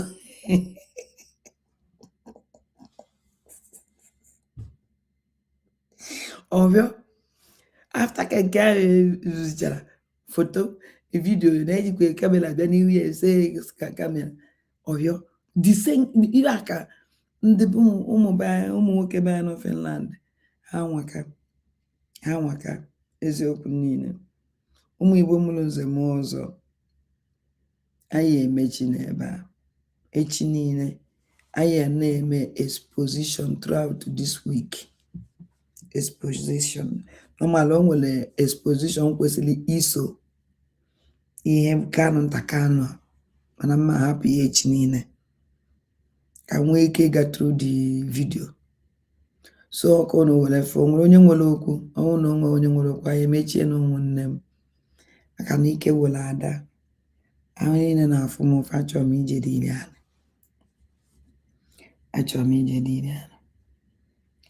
ana m asụ unu Chineke m gọziele m ụnụ ọwụ na onwere onye nwere okwu ọwụrụ ya ka ndị ba na-asụ n'ụlọ anada mma ụlọ ndụ nze ọzọ achọrọ m ị na-akpọ ụlọ so ụmụ Igbo nwere nze m ọzọ asị m chi m gọziele m ụnụ niile mmaji kwuru mmaji anyị enweghị ike n'azụ alọghị ejimakọ afa ga-aba n'afa ndị na-egbu ọchụ ọwa ọkwa m kwuru na ọ na-egbu onye mmadụ asị na ọgwụ nwaso n'aka gị dị ya ọ bụzie na aka gị adịghị ya ịbịagbala onwe gị andaji ife ka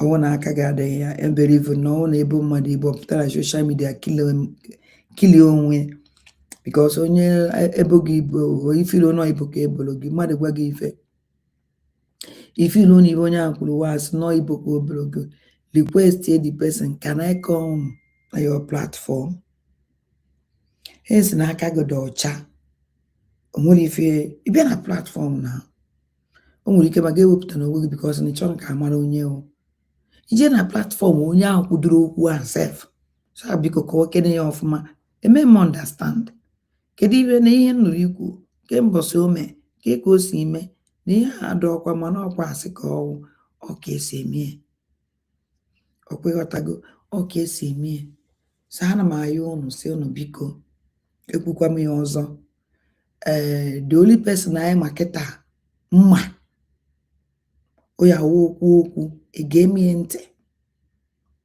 o Chioma Okeọma Blessing Okeọma and Nwadobe because also ha nwa na read their group maka because onwe ka o si edo atụọla ya asị maka mma akpọpụta na social media na ndụ ha na-read na ka anyị akpọpụta so anything na ha na-agwa anyị hence na eziokwu ka we are going to support them and we are going to share it. Then I'm making a also preacher because na PMI do stand the gidigba and cost and keep as well. Or kwachioma plus no coma one adobe or kwa madnaba madina tambola gafa. Undumelenu has stand there gidigba. Snaji everything. Evidence can call. Okay, what I go on done away with evidence in never but when a social media, webten a social media. Go no refuse why age is anafa. Why is the age maybe say afafa? Why age is the a program? Because when you say no to evil people, they will come against you. Then we attack you on the so ụmụ Igbo mụrụ nze m ọzọ enwere a very big supplies mana dịchabeghị m sure of that a big surprise. Yes, which na mma dị happy na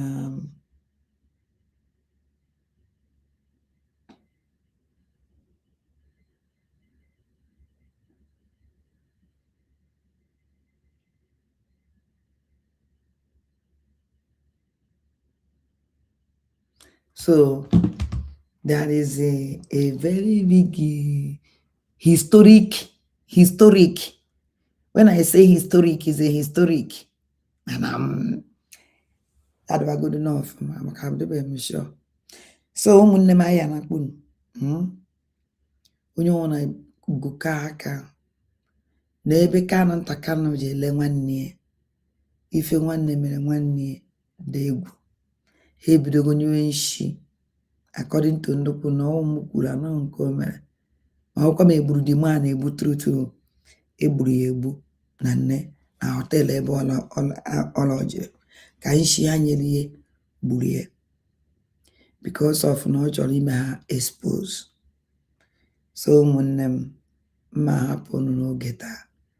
Make sure na ishare the program, like anya.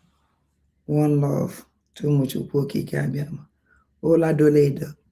Emesa mma abịa aduke ya de ichi nwanne echi ka mbịa kpọrọ ọnụ afa ndị kwadoro m na njem Finland. Gwakwa n'ọnụ ego one ha ji wee kwado m na njem Finland. Because ọnwụ na ọnwụ ha ememekie. Ma agwa unu ndụ ha wụ gbọrọ unu nwa obere afafa n'otu complete name iji wee kene ụmụ aja n'ihe ọma mere anyị nwa. Kachifo na ụmụnne m kachifo. Chimugozie.